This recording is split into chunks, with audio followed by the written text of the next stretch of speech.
Chapter 31. On this day, Nangongzhi was still practicing his swordsmanship under the waterfall. This was Nangongzhi's second month of practicing swordsmanship under the waterfall. Every time Nangongzhi practiced swordsmanship, he relied purely on his physical strength and did not use his internal strength. This helped Nangongzhi to better control the application of his strength. In these 2 months, Nangongzhi had completely mastered the fatal 13 swords and integrated it into every move he performed. Although he had lost the form, he understood its meaning. It was incomparably sharp and the sword could not be retracted. This so-called fatal 13 swords, every sword was a sword that took a life. If it was not the life of the opponent, then it would be worth it to pay with one's own life. Nangongzhi's purpose of practicing swordsmanship under the waterfall was to train his speed, strength, and stability. To ensure that every sword was delivered with the most appropriate strength, it would save energy and increase his ability to fight continuously. Today was the day Nangongzhi decided to leave the waterfall and head to the next training location. Nangongzhi's training plan for Akai was basically completed, and his own strength training had reached a bottleneck. If he wanted to break through, he would need more accumulation and opportunity. Today, Nangongzhi was prepared to use his internal strength to fight against the power of the natural waterfall. Akai, it's good that you're here. Don't get too close. Nangongzhi brought Akai a little further away, enough to see the waterfall without being accidentally injured. Seeing that the waterfall was 300 to 400 meters away, Akai was stunned. Was his teacher so strong that he could affect so far away? Akai, you should know. Fighting with the heavens is endless fun. Fighting with the earth is endless fun. Fighting with people is endless fun. In this life, I don't care about fighting. If you can truly master this word and put it into practice in your own life, you will be able to understand it. I believe you will benefit a lot. Today, teacher, let's fight this earth waterfall first. Nangongzhi held his sword and went to the waterfall. This time, Nangongzhi did not suppress his inner strength. Instead, he allowed it to spread out. This was one of the rare times when Nangongzhi pushed his inner strength to the limit. Vigorous internal energy flowed around his body, like blue fire lotuses burning. The surrounding water vapor and water droplets were forced to stay away by the surging inner energy. Nangongzhi's black clothes were not stained by even a single drop of water. The black sword seemed to be encouraged by its master's current demeanor. It clanged and trembled slightly. A faint blue halo instantly covered the sword. Unlike before, his inner strength was not contained and not released. Instead, it went in the opposite direction, constantly surging, steaming and releasing his own power. The long sword was like a coat of fire. Every time it was swung, it left a faint mark in the air. Waterfall, waterfall, you and I have been together for so long. It is time for me to show you my power. I've lost a lot of face after being beaten into the water by you time and time again. Today, let me use all my strength to kill you. Nangongzhi's eyes suddenly sharpened. The vigorous sword energy seemed to be shooting out from his eyes. Nangongzhi was now a long sword. After being hammered by the waterfall, it was finally washed clean and sharp. As long as he was willing, he could even slash the sky. Every move of the sword energy surged. Every time he swung his sword, there was no return. At the bottom of the waterfall, Nangongzhi used all the power he could to use this sword technique. The gushing water turned into puffs of water mist and dissipated in all directions. Finally, the sword moves accumulated one after another until they reached the peak of their power. Slash. Nangongzhi did not say anything. He only used his heart to slash. A huge amount of inner strength gushed out from the direction of the sword. The huge waterfall was instantly divided into 2 parts. Even the part of the waterfall near Nangongzhi followed the sword energy and went against the flow, straight into the sky. This guy looked at this scene and was shocked speechless. Although he knew that his sensei was very powerful and was once regarded as the successor of Woodleaf White Fang, he did not expect that pure taijutsu would be so strong. One had to know that although White Fang was strong, he was strong in assassination. A real head-on fight is extremely disadvantageous for a ninja who is proficient in taijutsu. The enemy's ninjutsu attack is very long range and the power is also very strong. But what about a taijutsu ninja? It's just a punch, a kick, or an extra weapon. Even if it's the longest weapon, how can it have a longer range than a ninjutsu attack? So most of the time, taijutsu ninjas are used as meat shields to entangle strong opponents. Among the famous ninjas in the ninja world, there are almost no taijutsu ninjas. Even Reikage is proficient in taijutsu, which is the combination of ninjutsu and taijutsu. So Nangongzhi's performance at this moment made Guy more confident about the development of his taijutsu in the future. Because even if it's only taijutsu, a taijutsu ninja can be very strong. Not to mention that Guy's father left him an extremely strong forbidden technique, Hashiman Tanku. Nangongja was also very happy when he saw the scene that he had created, because these 2 months had not been wasted. The internal force in his body can finally be condensed like a blade. His internal force has reached the next level, and he can really compete with those elite ninjas. Leaving the waterfall, he went to Guy, who was blasted with water on his face. How is it? What do you think? Look, I split the waterfall. It's really incredible. A taijutsu ninja can be so strong. That's natural. No matter what kind of path it is, as long as you can persevere and firmly go down, you will not be disappointed in the end. Guy, you and I are actually about the same age. We are young. Young people should have the hot-bloodedness and arrogance that young people should have. Only in this way can you not waste time. You and I still have a lot of time. This is our capital, we must not waste it easily. We should go all out, temper ourselves and make ourselves stronger. You hot-bloodedness. Guy will listen to sensei's teachings. Good. Let's do 500 frog jumps first. Guy turned around and went to frog jump. Nangongja was very clear about Guy's character. After all, they have been together for a long time. Nangongja said those words on purpose. Because Guy is really talented and hardworking. But what a taijutsu ninja needs is not hard work, but desperation. Only by desperately breaking through your own limits can you make long-term progress. This is Nangongja's view of taijutsu ninja. If the attack range is not enough, then I rely on speed to make up for it. If the power is not enough, then I temper my strength to the extreme. As long as there is a way to make up for it, even if it is difficult, it is meaningful. Chapter 32. In the blink of an eye, I'm going to graduate from the Ninja Academy? Nangong-ro looked at the falling cherry blossoms outside the window and felt an inexplicable feeling in her heart. Her brother said that he was going out to train, but he didn't take her with him. At first he said that he was going to train for half a year and would come back after half a year. But it was delayed again and again. It's been almost a year now, right? Although they often wrote letters, Nangong-ro really hoped that her brother could come back and witness the scene of her officially becoming a ninja. But she still didn't receive any news from her brother. She didn't know if her brother could come back in time or if he wouldn't come back. On the podium, her homeroom teacher, Haruno Chunin, who was also Machi's husband, was announcing the class allocation of each student.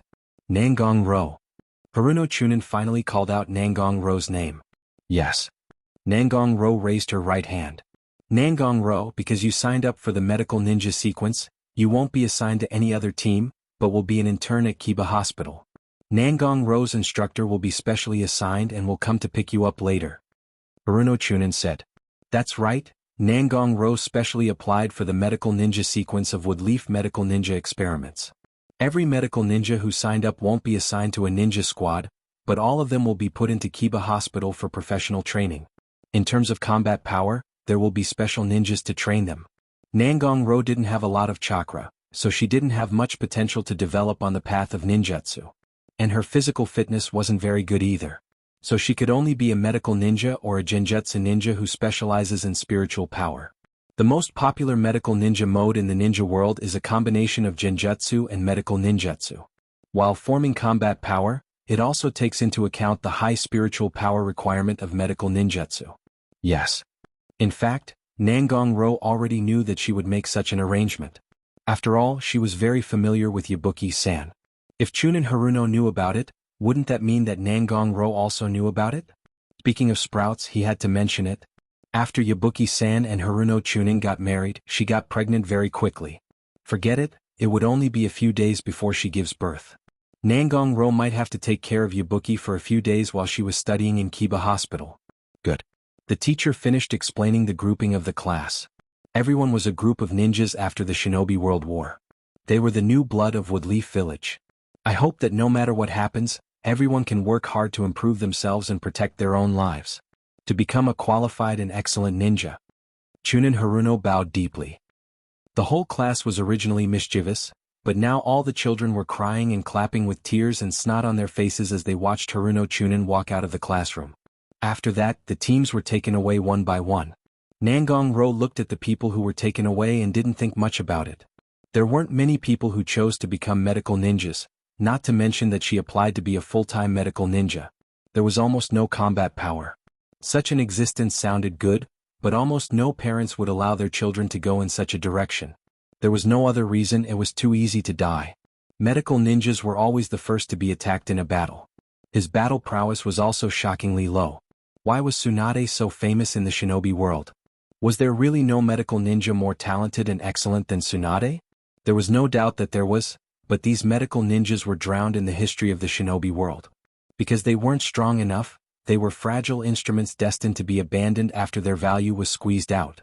A medical ninja who understood the hidden dangers of your body, as well as various drug resistance and medication status. It was like holding a ninja's life, and no ninja would allow such a threat to exist. Therefore only Tsunade could be famous. Because before everyone praises her as a great medical ninja, everyone will always remember her as Konoha's super strength Haim, such a name that relied on strength to fight for her. Time flew by, and after a while, when Nangong Ro regained her senses, she was the only one left in the classroom.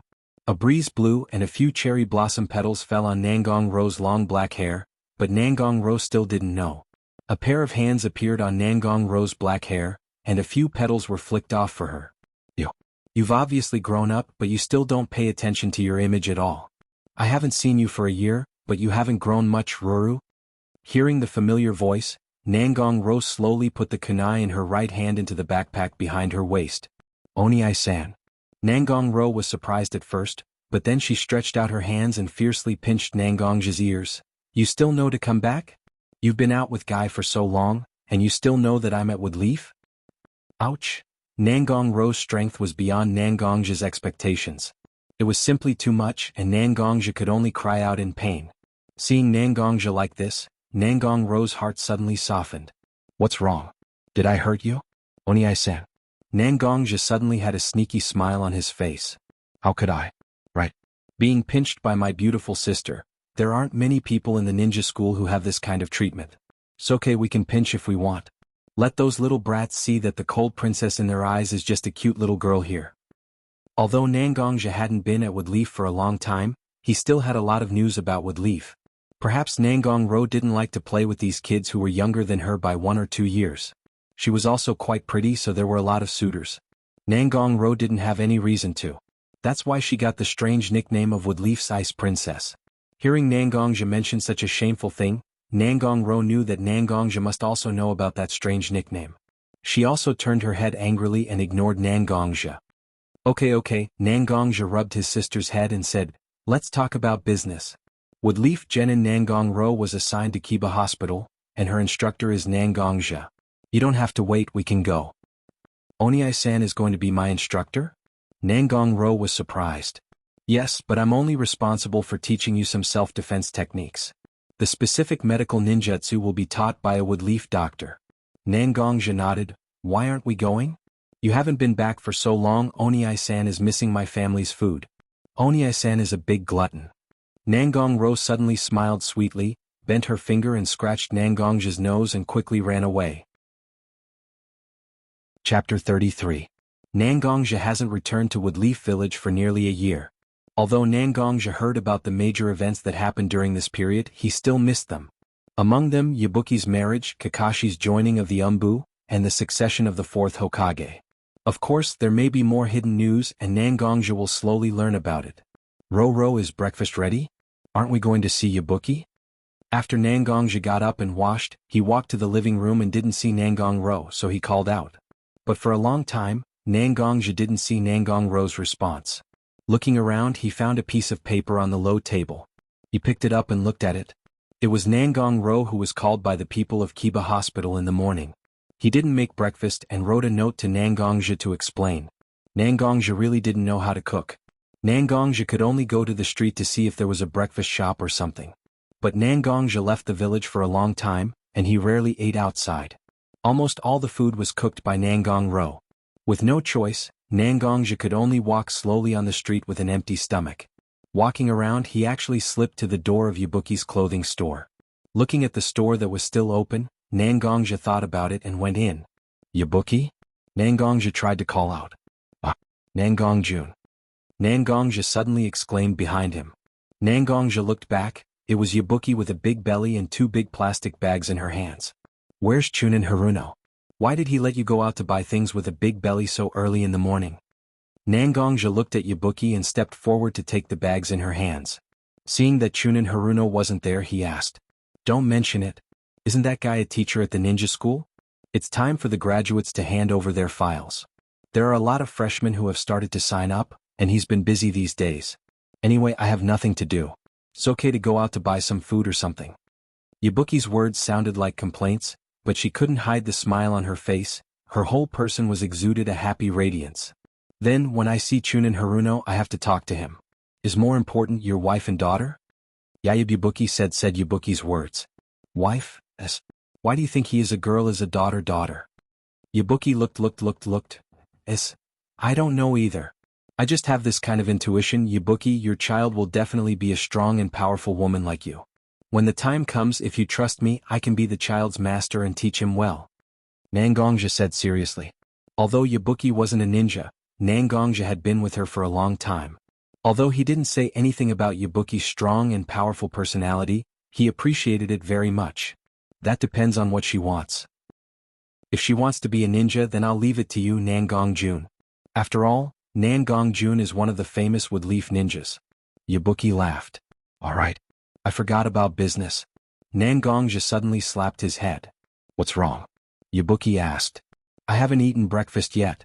How about it, Yabuki, let me have a meal here. Nangongja rubbed his hands and looked at Yabuki. Yabuki reached out and patted Nangongja's head. Let's go. It must be because your sister didn't cook for you.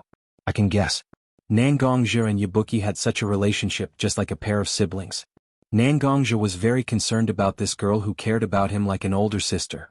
Yabuki also took care of this young man who was like a younger brother. There were no other strange things mixed in. After eating breakfast at Yabuki's house and chatting with Yabuki about his experiences outside, Nangongja left. After all, Yabuki was close to giving birth and she still needed to rest. Nangongja left Yabuki's house and didn't go anywhere else. Instead, he went to Kiba Hospital. Nangongro actually came into contact with a certain amount of medical ninja knowledge when she was in ninja school. She also learned some basic things. Therefore, Nangongro began living medical experiments after arriving at Kiba Hospital. The most famous one was waking up fishes that were in suspended animation. Looking at Nangongro's serious face, Nangongja also smiled. Just as Nangongja watched his sister seriously studying, a figure appeared behind Nangongja. A slap landed on Nangongja's back, making Nangongja stagger. Nangongja was wondering why he suddenly didn't pay attention to his surroundings. When he turned his head, he saw a red-haired figure. Sorry? You are? Nangongja didn't know the person in front of him, so he could only ask. Me? The woman opposite him pointed at her nose and looked at Nangongja with a surprised face. You don't know me? Sorry, I'm not a ninja who lived in Woodleaf since I was young. I joined Woodleaf for only a few years. Most of the time, I was out on missions or training, so I really don't know many people from Woodleaf. Okay. The woman smiled and said frankly, my name is Uzumaki Shina Kushina. I'm temporarily in charge of Kiba Hospital. Uzumaki Shina Kushina? Nangongja thought about the name and suddenly looked surprised. Woodleaf blood red pepper? Shina Kushina slapped Nangongja's head. You're the pepper. Your whole family is pepper. Sorry. Nangongja suddenly remembered that Shina Kushina didn't like people calling her this nickname. Nangongja even shouted it out, so he quickly apologized. Then you're Watergate Senpai, 4th Hokage's wife? Shina Kushina suddenly blushed. Although almost everyone in Woodleaf knew about her and Watergate, suddenly hearing it from someone else still made Shina Kushina shy. After looking at Nangongja, she turned to look at Nangongro. She's your sister? Seeing that Shina Kushina started to talk about business, Nangongja also became serious. Yes, she's my sister. What's wrong? Nangongja was a little confused. Today your sister came here for basic learning, and we found that her spiritual power is very high. This is an excellent condition for learning medical ninjutsu and genjutsu. It's very likely that she will be the next medical ninjutsu after Tsunade-sama in Woodleaf. Shina Kushina said with a serious face. I see, so what's the purpose of you looking for me? You're your sister's instructor, so I hope you won't be soft-hearted. You should be stricter with your sister. People like her are the most likely to die young. I hope you can train her. Let her live a better life. Of course. She's my most precious sister. Chapter 34. After leaving Kiba Hospital, Nangongja returned home. Since Nangongja was Nangongro's mentor, he wasn't given many missions and none of them were far from the Woodleaf. Nangong's days could be said to be leisurely and carefree. However, it wasn't easy either. Nangongja had been haunted by a strange dream recently. Those dreams seemed to be memories of his childhood. There was a father, a mother, and himself, living a very ordinary and simple life.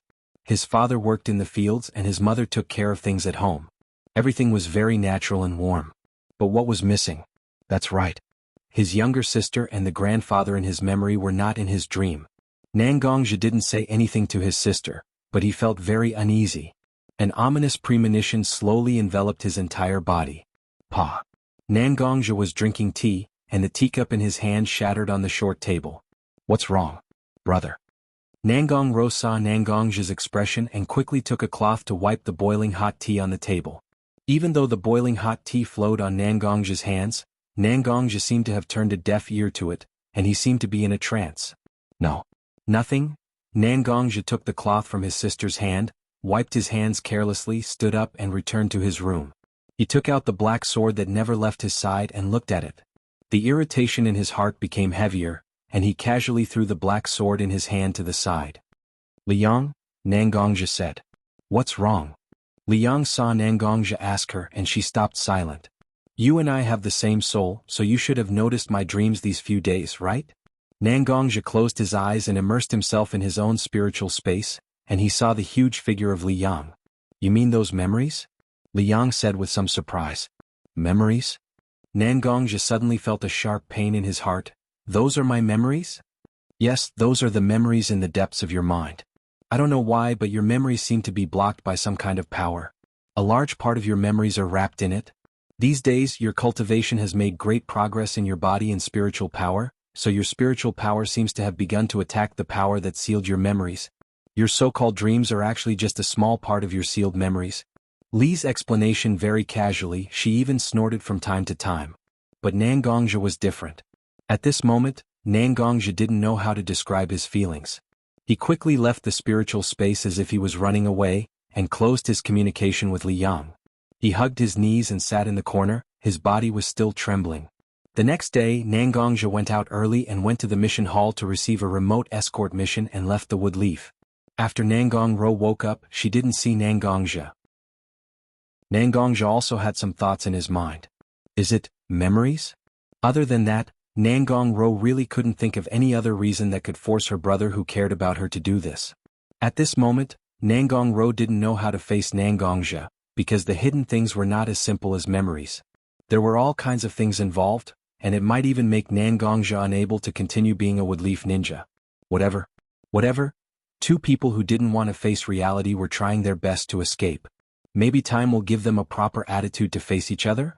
Or maybe they'll be speechless. Who knew what would happen at this point? When Nangongja left the woodleaf, he was in a hurry to receive a mission that would allow him to leave the woodleaf as soon as possible, so he didn't carefully look at the details of the mission. Because most of the escort missions were B-rank or D-rank missions. For Nangongja, it wasn't difficult, but Nangongja didn't think that he would accept such a troublesome mission. The mission client was an artist who seemed to be quite famous in the Fire Country. The mission was to escort her to various countries to collect paintings. That's right, it was her, a female artist. Nangongja went to a small town near the woodleaf and found his client, Xinghuan's real name. Hello, are you Miss Xinghuan? Although Nangongja wasn't in a good mood, a professional ninja couldn't let his bad mood affect his mission. So Nangongja still politely knocked on the door of the hotel, wanting to see his client. After a long time, there was no response, so Nangongja could only open the door himself with his own skills. That's right, skills. When he opened the door, he saw his client. When he opened the door, Nangongja was stunned because this room was really, too messy. The whole room was filled with all kinds of clothes and bags of snacks. Nangongja looked around, but he couldn't find where his employer was hiding. But soon Nangongja was stunned, because of a huge oil painting on the wall in front of him. A blue sky with some purple clouds, a tender green grass, a thin river embedded in the grass, a few horses galloping on the grass, and a child holding a whip standing on a small hill. Nangongja had seen similar scenes before, but he had never seen such a beautiful scene. Woo, a soft groan came from under the pile of clothes, and after a while, the whole mountain of clothes was pulled open from the middle, and a girl came out from it. The young girl had a head of brilliant golden hair and deep red eyes. Her delicate and pretty face constantly displayed the charm of a young girl. But her sleepy face and the saliva on the corner of her mouth ruined the picture. Miss Xinghuan? Nangongzhi tried to call out. Whoa. The girl rubbed her eyes and seemed to wake up a little and asked, Mister, are you a pervert? Why are you in my room so early in the morning? When faced with such a question, Nangongzhi only wanted to say that his sad mood had been fed to the dogs. I'm a woodleaf ninja that you hired to protect you when you go to various countries to gather information. As for being a pervert, please believe in my professional integrity. Woodleaf? Ninja? Seems like there is such a thing. When I first gave you the mission, your people insisted that I pay more, saying that it's too dangerous, and that it's an A-rank mission. No one has accepted it and it's been almost a month now, right? The girl knocked on her head and tried hard to recall, with an adorable look on her face. Indeed, now was not the best time to travel. Chapter 35. Now is indeed not a good time to travel around the ninja world. It's true that the shinobi war has been over for more than a year. But the impact of the war is indeed far-reaching and lasting. Putting aside all kinds of dirty tricks between countries, just the various kinds of troubles among the people were enough to annoy people to no end. There were countless bandit lairs of various sizes scattered around the borders of large countries and small countries. Nangongzhi carefully observed Mishiro, who was standing in front of him, and found that this girl didn't have any traces of cultivation. In other words, she has no ability to protect herself. Such a silly-looking girl, he didn't know what kind of parents let her carry out such a dangerous plan. So, Shinjo-san, where is our first stop? Nangongzhi didn't want to ask what Mishiro's parents were thinking, because ninjas and their employers generally don't have too much contact with each other. Nangongzhi has seen more than once that the target of the assassination was his former employer. Ninjas don't need to trust each other because the next time they meet, their employer's weapon will be on their body. Oh. When Mishiro heard Nangongzhi's question, she suddenly seemed to be stumped and fell into contemplation. So, this girl didn't even decide on the destination, but she already gave him an A-level mission that cost so much money? Nangongzhi's state at the moment was simply Spartan. Nangongzhi has been a ninja for so long, but this is the first time he encountered such an employer with an unknown purpose. You first pack my things. The girl thought for a long time and finally gave an order. Nangongzhi was confused. So, this wasn't a delivery mission but a babysitting mission? Moreover, Nangongzhi was very embarrassed at the moment, because after Mishiro climbed out of the pile of clothes, there were a lot of women's underwear, including Mishiro, who was only wearing a loose t-shirt. As for the inside? Nangongzhi didn't see anything. As if she felt Nangongzhi's gaze, Mishiro looked at Nangongzhi. What's wrong, are you curious about this place? Mishiro immediately prepared to lift the hem of her t-shirt to let Nangongzhi see clearly. No, not at all. Nangongzhi hurriedly pulled Mishiro's hand, not letting her lift her clothes. The bold and unrestrained Mishiro, who had clearly wanted to take off her clothes just a moment ago, had her hand grabbed by Seiji, and her face instantly turned red. The flustered Nangongzhi naturally didn't see this scene.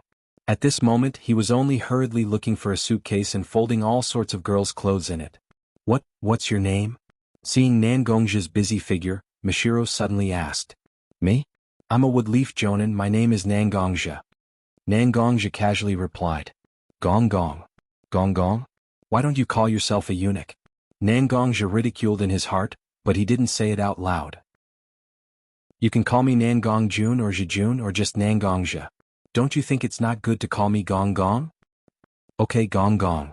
I say, are you listening to anyone at all? No problem, Gong Gong. Nangongzhi was immediately driven mad. He compromised as well. This girl is really like a nemesis, she doesn't listen to people at all. Suddenly, Nangongzhi felt a shadow above him, and it fell into his hand. T-shirt? This color, this pattern, this temperature, can't be? Nangongzhi turned around. Sure enough, Mishiro was standing behind Nangongzhi completely naked. One must know that even if it was his sister, Nangongzhi had never seen her naked. Now he actually saw it in this kind of situation. This is really lucky. Ah no, unlucky. Jinjin. Jinjin. Mishiro? What are you doing? Taking a shower? Do you need to wear clothes when taking a shower? Mishiro answered Nangongzhi's question with an innocent face, but at this moment, Mishiro was completely exposed in Nangongzhi's eyes. Yes, that's right, there was no holy light, no smoke and no mosaic. So, Nangongzhi unfortunately fainted. Perhaps it was because this scene was too exciting for a pure and innocent young man? When Nangongja woke up again it was already dusk. He was lying on a soft bed and when he turned his head he saw Mashiro lying on the side of the bed, asleep. The sun shone through the window bringing warmth and gentleness, and sprinkled on Mashiro's long blonde hair. Nangongja was stunned for a moment. However, he couldn't help but think of his own sister, Nangong-ro. Nangongja had taken care of his sister for so long, and his sister's obedience and quirkiness were things that Nangongja liked. There was no doubt about that. However, if there were other things mixed in, then the impact on Nangongja would be too great. "Are you crying?" Mashiro opened her eyes and saw that there were 2 lines of tears running down her cheeks as she asked. Nangongja touched his face, and found that there were indeed a few strands of tears. "I recently encountered some things that I should face but I can't do it. That's why I accepted this mission with a long time limit. I want to calm my heart." Nangongja didn't know why, but when faced with the question of her real name, she really said it out loud. Perhaps this was the magical power of this young girl? She could make people who had a lot on their mind let down their guard and start talking. "Unhappy? Why would you be unhappy?" Mashiro blinked her eyes. Mashiro feels that everyone should be happy. When your heart is beating, when your breath is continuing, when your eyes can see colors, when your nose can smell fragrance, when your mouth can taste, when your ears can hear every note. At this time people should be happy. Because you are still alive, all the temporary unhappiness will be washed away by the state of being alive. As long as you are alive you should feel happy. Mashiro, Nangongja looked at the young girl and at this moment, his heart was filled with mixed feelings. Nangongja actually couldn't find anything wrong with what this young girl, who he had only known for half a day, said. The world was originally fine but people worried about nothing. Since his memories were sealed, it meant that there were some things that others didn't want him to know. Although he didn't know if the seal was related to his sister and grandfather, how could his sister's feelings be fake? Why did he have to think so much? He was torturing himself and his sister. Nangongja's mood at this moment was a lot better, and a smile appeared on his face. "Gong Gong, you look good when you smile." Chapter 36. Looking at the sky full of sand, Nangongja lifted the scarf on his face. He turned his head and looked at Mashiro with a bitter face. "How is it? The legendary land of wind, is it the scene of the Gobi Desert?" Nangongja's voice at the moment can be said to be incomparably joking. When Mashiro suddenly proposed to come to the land of wind, Nangongja knew that it was definitely not good. Most of the land of wind is covered by desert, and only a small area has an oasis. However, even the vicinity of the oasis was not so safe, because they still had to face the constant assault of the sandstorm. Back then, when Nangongja fought here, he had suffered enough. The sand ninjas are very familiar with the sandstorm, and their defense is very adequate. Many times, the sand ninjas will start to attack the woodleaf camp during the sandstorm. Originally, the woodleaf ninjas were slightly better, but how can the woodleaf ninjas who can't open their eyes fight against the sand ninjas? Moreover, many of the woodleaf ninjas were directly swept away by the sandstorm. The scene of the sandstorm covering the sky, in Nangongja's eyes, even the most powerful ninjutsu is not a match for it. But from the woodleaf ninjas who are stationed at the border, sometimes there is a more terrible sandstorm in the hinterland of the land of wind. It is said that when the sandstorm passes through, a huge sand mountain will be piled up, and a large layer of the land will be directly shaved off. Therefore, the sand ninjas rely on a huge defensive barrier and a high wall to block the sandstorm. Cough. Mashiro just wanted to speak, but a gust of wind poured sand into her mouth. Bah! How did I know it would be like this? How long will it take to reach the oasis? Now. Nangongja looked at the surrounding environment and the sun covered by the sandstorm. If we hurry, maybe we can reach Kikyo City before sunset. It's a big city where the fire country and the wind country trade. The surrounding scenery is also unique to the wind country. Are you trying to persuade me to hurry up and go somewhere else? When Mashiro heard Nangongja's words, she was instantly unhappy. Her eyes were wide open and her lips were curled up as if she was about to hang an oil bottle. Nangongja looked at Mashiro and walked to Mashiro. Reaching out his hand, he patted the sand on Mashiro's hair and said, "Look at you now, do you look like someone who can bear the hardships of the wind country? Moreover, the desert terrain is changeable and there are often sandstorms. Not to mention us, even the sand ninjas would get lost if they stayed in the desert for too long. I am the ninja you hired to protect you. I am responsible for your safety." Looking at Nangongja's serious look, Mashiro suddenly stopped talking. she just turned her head to the side and muttered, "Gong Gong is so stingy. What kind of hearing does Nangongja have?" Of course he heard the muttering, but he didn't care. He smiled and put his large cloak on Mishiro's body. "I asked you to pick a coat with a hat, but you said it was too hot. Now you look like you're covered in dust. I gave you my coat, but don't go to Kikyo City. If people see you, they will think that I dug you out from the soil." Mishiro turned around and looked at Nangongja and said, "Who can dig out such a cute little girl from the soil?" "You said you are cute?" Nangongja looked at Mishiro and was speechless. After reaching the desert, the wind was very strong and there was a lack of water. Therefore, both of them had an unnatural redness on their faces, and all kinds of dead skin appeared. In addition, Nangongja just threw his coat on Mishiro's body, and there were a lot of numbers. Mishiro now looked like a big dumpling. It was hard to associate him with cute and cute. Mishiro looked at Nangongja's expression and then looked at his own body. He walked forward and stepped on Nangongja's foot. Then he walked away. "What are you doing?" Nangongja cried out in pain. "Didn't you want us to leave quickly?" Mishiro said without turning his head. But what? Hurry up. You went the wrong way." Mishiro turned around and continued walking without any expression. Nangongja looked at Mishiro's direction and was speechless.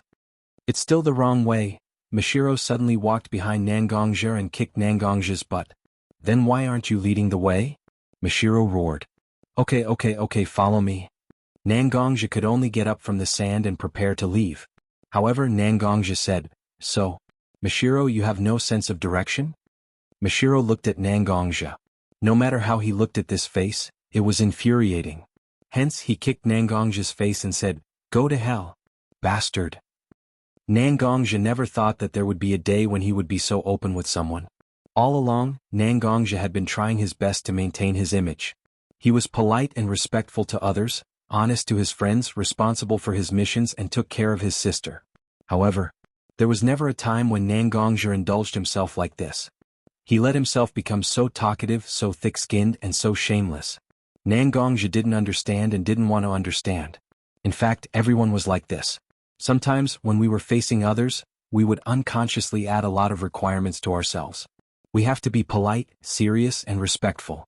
Although this was good for a person's life, it often made people lose themselves easily. It made him wonder why he was always living with a mask on his face. But that wasn't the case. Every side of every person was their own.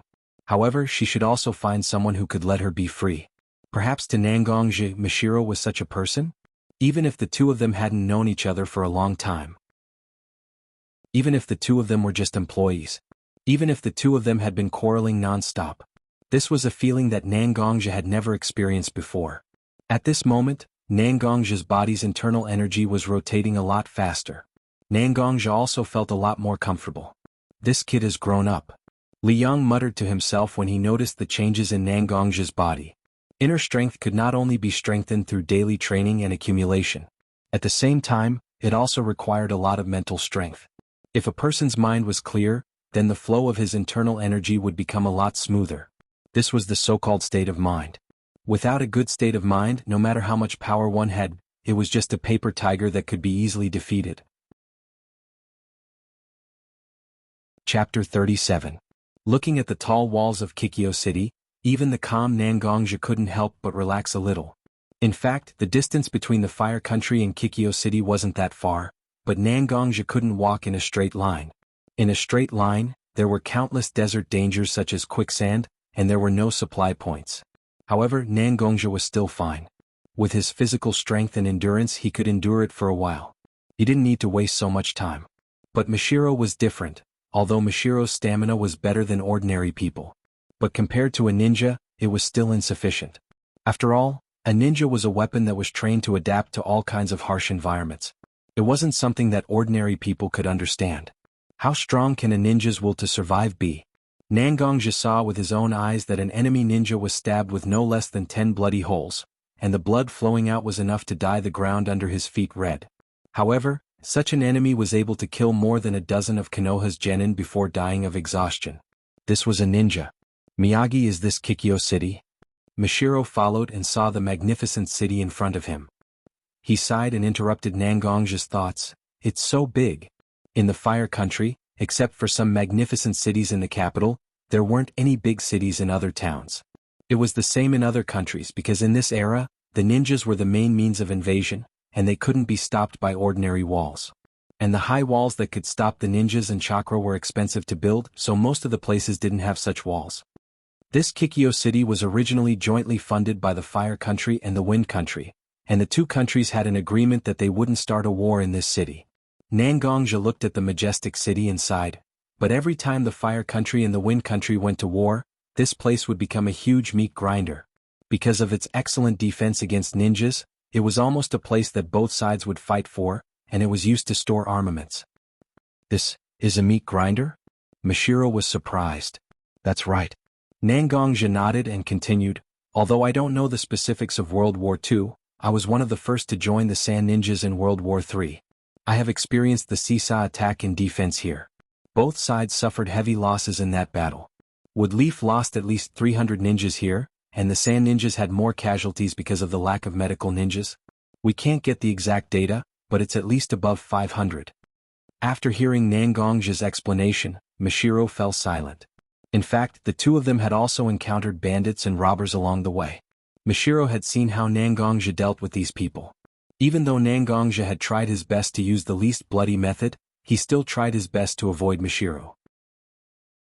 However, it was inevitable that Mashiro would bump into him a few times. Even to this day, Mashiro could still remember that scene clearly. However, those were just a few robbers. At most, there were 5 or 6 of them and they could cause such a tragic scene. Not to mention that Nangongja said that there were nearly 800 or 900 people. And this is just the number of deaths, the number of injured will only increase. Well? Seeing Mashiro's mood was a little low, Nangongja patted her head. These things are over and there will be a day of peace and stability in the future. This is what we ninjas have always been thinking about. Well? Mashiro nodded and didn't say anything. The two of them walked to the gate of Kikyo City, handed over their ID and entered the city. Looking at the bustling scene here, Mashiro's sadness seemed to be diluted a lot. Looking at Mashiro running around the streets, Nangongja finally smiled. In fact, before entering the city, Nangongja looked at Mashiro's expression. He already had some guesses. How old is Mashiro? But she can make the decision to travel to various countries like this. Nangongja believed that no matter what kind of parents they are, they wouldn't allow their child to do such a thing without the ability to protect themselves. Even when they set off, no one came to see them off. This can only prove that Mashiro's parents may not be alive. And what is the most likely reason for the death of a ninja's parents? So Mashiro wasn't just sad about the death of so many people, but more likely she was sad about the death of her family. Of course, all of this is Nangongja's guess and it can't be confirmed. But it also made Nangongja's heart more sympathetic. His experience of surviving in Woodleaf's small town was still vivid in his mind. How difficult it is for a child without power to survive in such a chaotic world. Nangong and his sister did it. Mashiro also did it. The hardships they went through are not worth mentioning. The two strolled around for a while and then hurriedly went to find a hotel to stay. Even though the security in Kikyo City was excellent, it was still very dangerous. But Nangongja, as a hired ninja who has to protect Mashiro, still has to keep watch for Mashiro.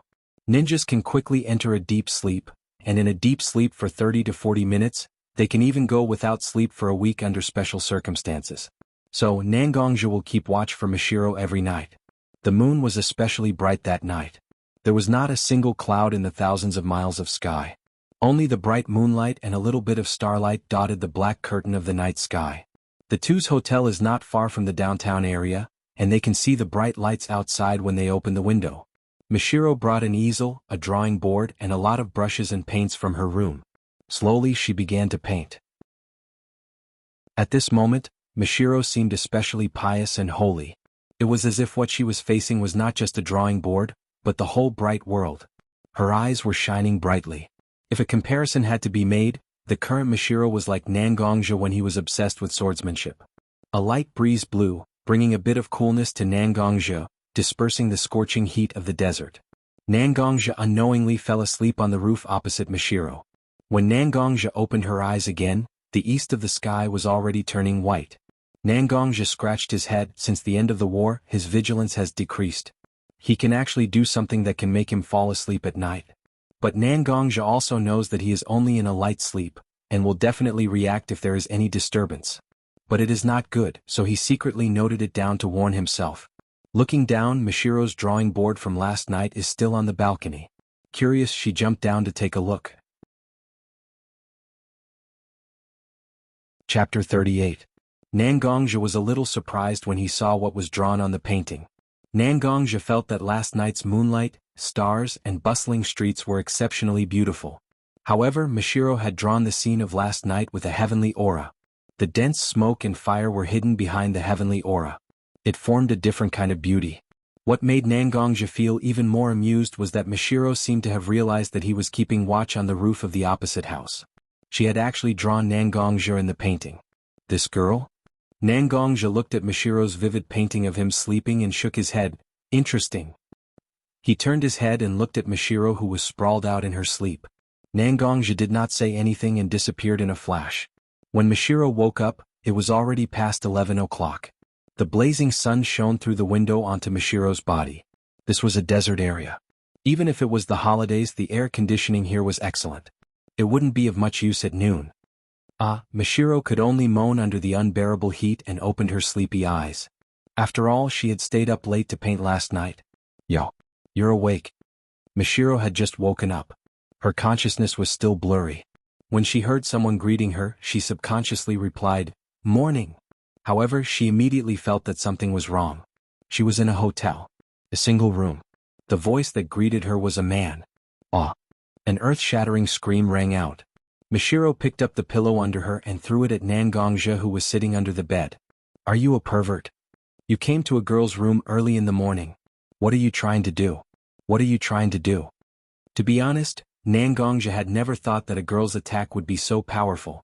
He was a Jounin-level ninja, but he was actually beaten silly by a girl who had never trained before. Was she trying to beat an old driver to death with random punches?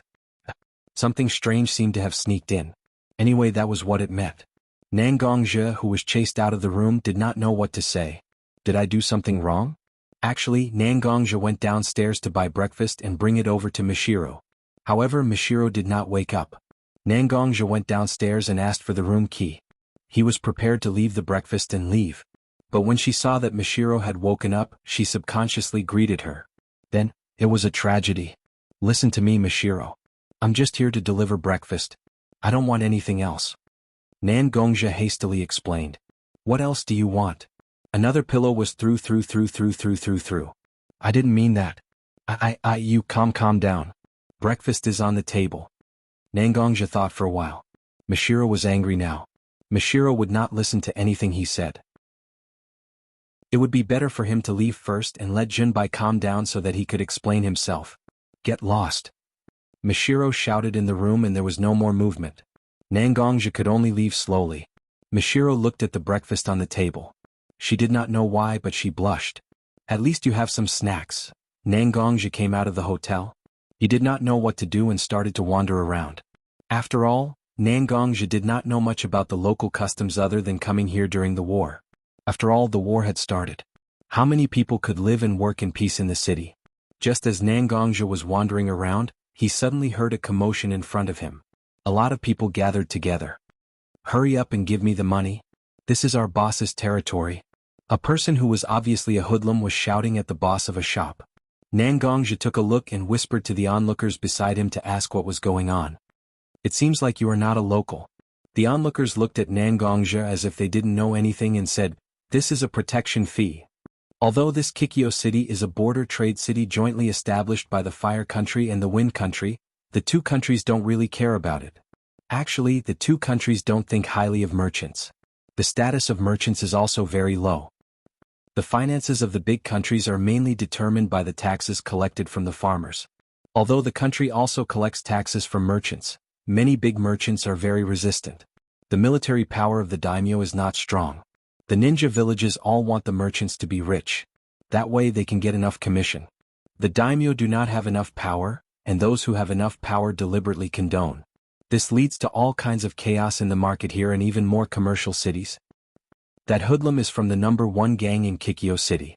This boss is being taught a lesson because he borrowed money from the loan sharks and owes them protection fees. In fact, Nangongja wasn't very sensitive to business or politics. However, after listening to the description of the bystanders, he felt that the current environment had reached a strange balance. Only by breaking this balance can the business and maybe other industries recover their vitality. Even Nangongja understood, how can the big people not understand? Although the meat eaters are despicable, it does not mean that they are brainless.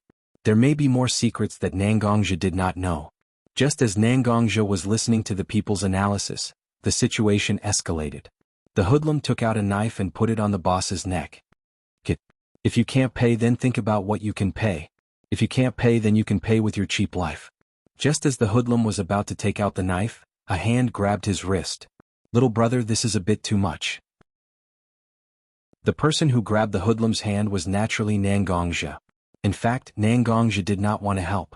If you borrowed money from a high-risk loan shark, then you should be prepared to be exploited. You only have yourself to blame. But it was a bit too much to take someone's life so easily. Who do you think you are? You dare to meddle in my business? Here, I am the law, I am the rule. This kid did not follow the rules, so he should be punished. The hoodlum looked at Nangongja, who grabbed his wrist. The huge strength made the hoodlum feel a little guilty. Although his words were still arrogant, he had restrained himself a lot. Little brother, we are all here to make a living. Give me some face. This boss must know his mistake. As long as this shop is here, there will be a chance to pay back. It is not wise to kill the goose that lays the golden eggs. Isn't it demeaning to kill someone within 7 steps? Nangongja did not plan to make a move and spoke nicely to the hoodlum. But his sharp eyes were staring at the hoodlum, which made the hoodlum shiver. He could only put down the knife in his hand and run away. Chapter 39. To Nangongja, the dispute between the hooligan and the vendor was nothing more than a trivial matter. After all, it didn't involve ninjas. Nangongja started his stroll again under the complicated gazes of the onlookers. However, after walking around for a while, he still felt that there was nothing special about Kikyo City. After all, Kikyo City was a commercial city. They were mainly receiving merchants who were coming and going. The status of merchants in this era meant that the standard of living and the level of culture here was just average. He looked up at the sky, the sun was about to set. Well? Nangongja nodded. Mashiro should have calmed down by now, right? Let's go back and see her. Nangongja was about to return to the hotel when he saw a shop selling octopus balls. Nangongja thought about it and decided to bring some food for Mashiro. After all, he only brought her breakfast. With Mashiro's character, she probably didn't even eat lunch. She should be starving now. Bringing some food could be considered as atonement and asking for forgiveness, right? With the steaming octopus balls, Nangongja quickly rushed to the rooftops on both sides of the street and moved quickly to the hotel he was staying in. When he reached Mashiro's room, he learned his lesson in the morning. Nangongja knocked on the door to make sure that Mashiro could receive him. Mashiro? Can I come in? I brought you delicious food. There was no movement in the room. Nangongja was a little nervous. Mashiro? There was still no movement. Nangongja knew that things might have changed, so he didn't go downstairs to open the door with the key. Then he kicked the door open. The room was very messy and there were obvious signs of a struggle. Kidnapping? Nangongja tried to suppress his excitement. Although he only spent a short time with Mashiro, Nangongja liked Mashiro's character and personality. How could such a person be treated in such a manner under his watch? Self-blame and anger intertwined and lingered in Nangongja's heart. Nangongja ran downstairs and stared straight at the hotel owner. This hotel wasn't a big one, and there was only one exit in front of the door. This proved that as long as the murderer was an ordinary person, there was an 80% chance that he or she went out from the door. Mashiro's room was messy enough to prove the murderer's strength. It was definitely not a ninja. Otherwise, the room wouldn't be in such a mess. What do you want? Nangongja's stare sent shivers down the owner's spine. Nangongja took out his Konoha shinobi headband from his arms. Boss, you should know this, right? Nangongja waved the forehead protector in his hand. If you know this, you should know that I'm a woodleaf ninja. The girl who stayed with me is my employer. Even if you haven't seen her before, you should be able to imagine what kind of methods a ninja will use to ensure the completion rate of their missions. After Nangongja finished speaking, he took out the black armor from his back. The sword stabbed into the side of the innkeeper's neck, forcing the innkeeper to lean against the wall. The boss was extremely nervous and cold sweat kept coming out of his forehead. A few large beads of sweat slid down the black sword, and when they slid down the blade, there was a trace of blood. This scene scared the boss even more. However, anyone who could survive in Kikyo City and even open a hotel had a certain level of quality. After the initial fear, the boss slowly came back to his senses. Nangongja wouldn't kill him just like that because no matter how chaotic Kikyo City was, it was still a matter of a group of ordinary people. If a ninja with high combat power personally came to cause trouble, the two countries wouldn't just sit back and watch. The boss reached out his short and thick fingers and pressed on Nangongja's sword. "Ninja-sama, please listen to me." The innkeeper regained his composure and said calmly, "Of course I know who kidnapped the young lady. However, this group of people can be said to be unscrupulous in Kikyo City. If I tell you, how can I live in peace?" Nangongja was still a young man, and his heart was still kind and compassionate. After hearing the boss's words, he understood. The boss was innocent. He was stuck between himself and the culprit, and he didn't know what to do. "You tell me where the culprit went and I'll take care of it. I won't let you have any worries."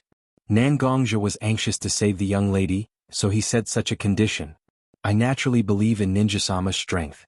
I will have my servant take you to the hall of that group of people." The boss turned around and called for a servant who was cleaning the backyard. After giving the order, he asked the servant to bring Nangongja away. Looking at Nangongja's back, the boss's mouth almost reached his ears. That was the #1 gang in Kikyo City. Although such a colossal existence was strong, how could it be a match for an expert like Nangongja? The boss had seen many people, and he could tell a person's strength from their spirit. In the boss's eyes, Nangongja was probably as strong as an elite Chunin. Genin could fight against 10 people, Chunin could fight against 100 people, Jonin could fight against 1,000 people, and Kagetir could laugh at 10,000 people. The people here were not ordinary people, but the most elite soldiers of each country. Nangongja could at least fight against 100 people, so this kind of gamble was worth it. Nangongja was quickly led by the servant to a large warehouse surrounded by lights. Nangongja knew this warehouse. It was where Woodleaf stored strategic materials. After the war between Woodleaf and the Sand, the things here were removed.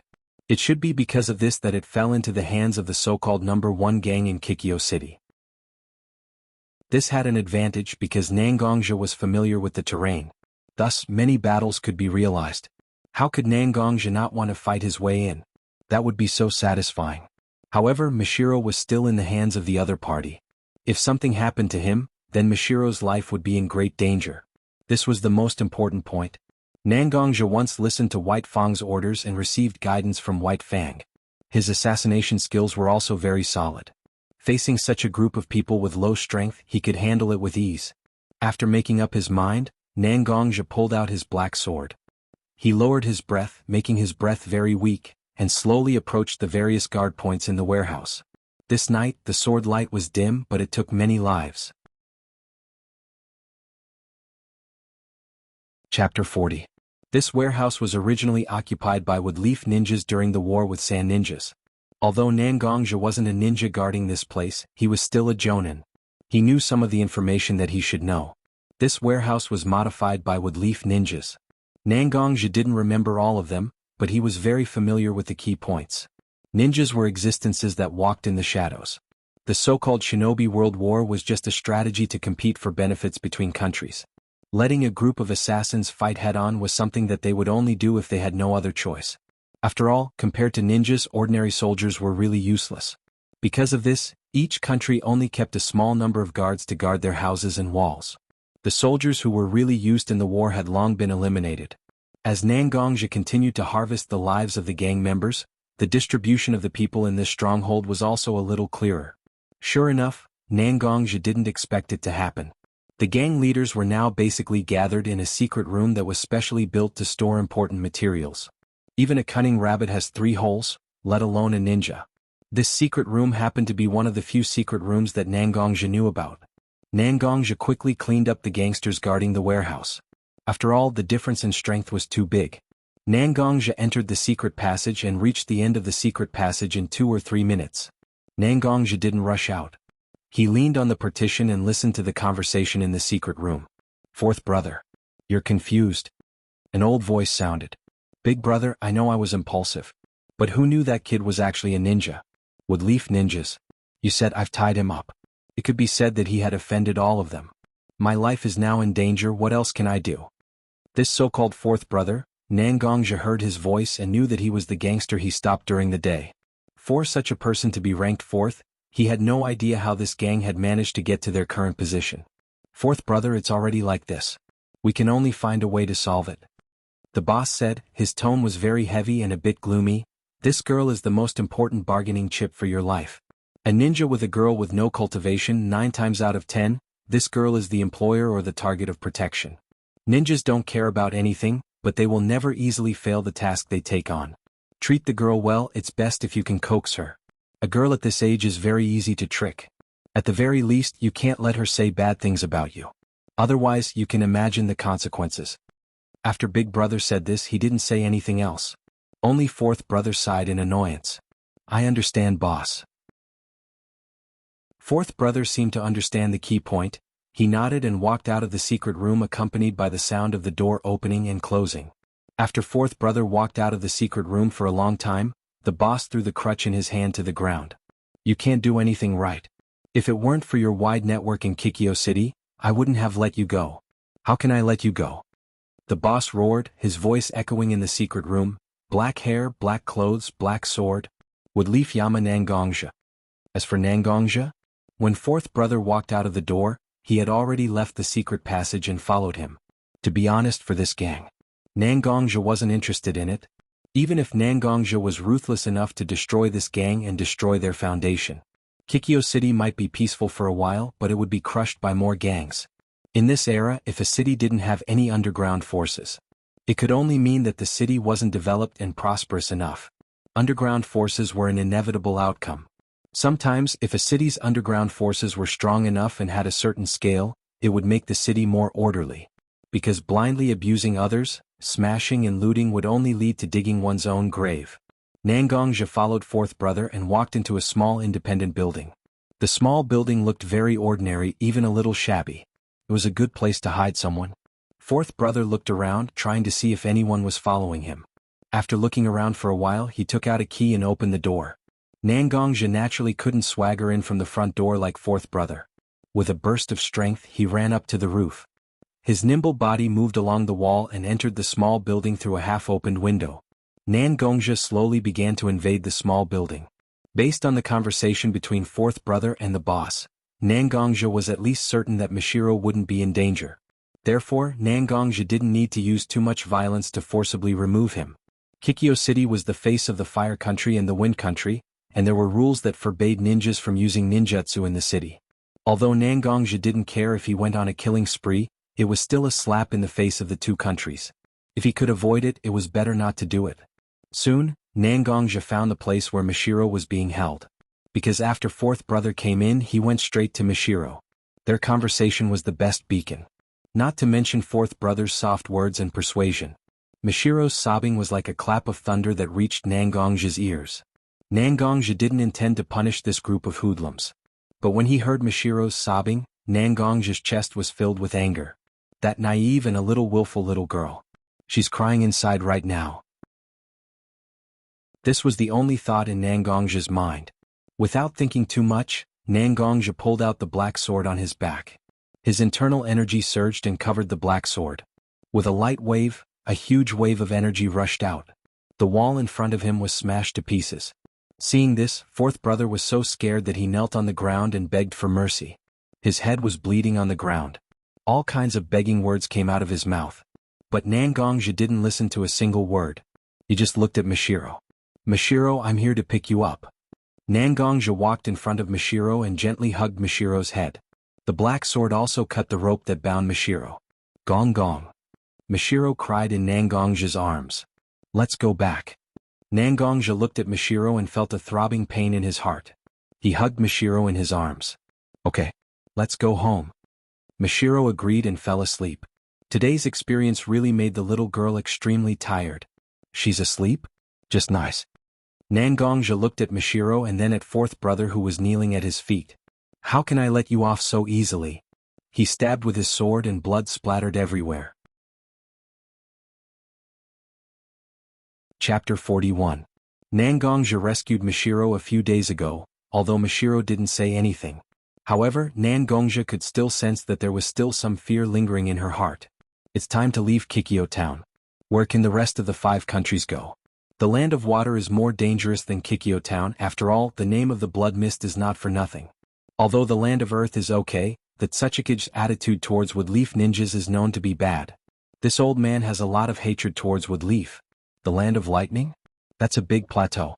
Many ninjas have vomiting and diarrhea, not to mention Mishiro's weak body. Nangongja didn't dare to take this risk. Thinking about it like this, Nangongja and Zhenbai practically couldn't go to the 5 great nations. In the end, Nangongja thought about it. Finally, he thought of a good place. The land of hot water.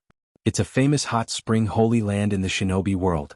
It's just a small country, but there are thousands of hot springs. Countless people go to the land of hot water because of its fame. The price of a house in the land of hot water is comparable to the price of a famous city in the land of fire. This shows how fascinating the land of hot water is. What's more, although Nangongja and Mishiro are now in Kikyo town on the border of the land of wind, the difference in temperature is not too obvious. But it's already autumn. Isn't it a pleasure to go to a hot spring with the cool autumn weather? Knock knock. Nangongja knocked on the wall. Since the last incident, Nangongja changed his living place to the one next to Mishiro's. As long as there's any movement, Nangongja will immediately go there. As for knocking on the wall, it's Mishiro's request. After all, with Nangongja's impatient temper, he often doesn't wait for Mishiro to respond and kick the door open. Under the resentful gaze of the owner, Mishiro's face was lost. She asked Nangongja to knock on the wall whenever he had something to do. Whenever Mishiro had time, she would knock on the wall a few more times, and Nangongja could go over to find Mishiro. After waiting for about 3 to 5 minutes, 2 knocks came from Mishiro's room. Nangongja went to Mishiro's door and waited for Mishiro to open it. What's wrong? Mishiro opened the door and saw Nangongja standing at the door. Half of his face peeked out of the door. Oh, you don't want me to go in? Nangongja looked at it helplessly. It's not. Mishiro turned his head and pouted. I'm here to discuss our itinerary with you. Let's get down to business. Nangongja saw Mishiro's attitude and quickly corrected his attitude. He said in a businesslike manner. You decide. Before Nangongja could reply, Mishiro closed the door. Nangongja was helpless. He didn't understand what was going on. When did I offend Mishiro? No. I didn't do anything these few days. Nangongja thought about how he offended Mishiro and walked back to his room gloomily. When Mishiro heard the sound of the door next door opening and closing, she sat down on the ground. He leaned against the door. This idiot. Mishiro grabbed a pillow beside him and threw it out. Idiot. Idiot. Deadwood. Fine. Mishiro was about to go crazy. Obviously. I've already decided to live on by myself. But why did you appear? How can I face you when you're so good to me? Mishiro looked at the starry sky outside the window and seemed to remember the brilliant stars and the bright moonlight that night. Of course, there was also the boy who fell on the eaves with a slight smile on his face. The two of them finally left Kikyo City. The distance between the land of wind and the land of hot water wasn't very close. The general distribution of countries in the ninja world was actually very simple. The 5 major countries occupied the largest area, and many small countries were sandwiched between their respective borders. The land of hot water was located at the border of the land of fire and the land of lightning. In order to get there, Nangongja had to pass through the land of river and part of the land of fire. The road will be very long. With Mishiro around, it was only natural that Seiji's speed would be even slower. Nangongja estimated that it would take at least 3 months to reach the land of hot water. So Nangongja specially found a carriage so that Mishiro could sit inside and walk less. After leaving Kikyo City for 2 days, Nangongja arrived at the border of the land of wind and the land of river. In the land of river there were a lot of forests. The tall trees made Nangongja feel like he was back in the Woodleaf. Meet. Nangongja drove the carriage, but his eyes were a little confused.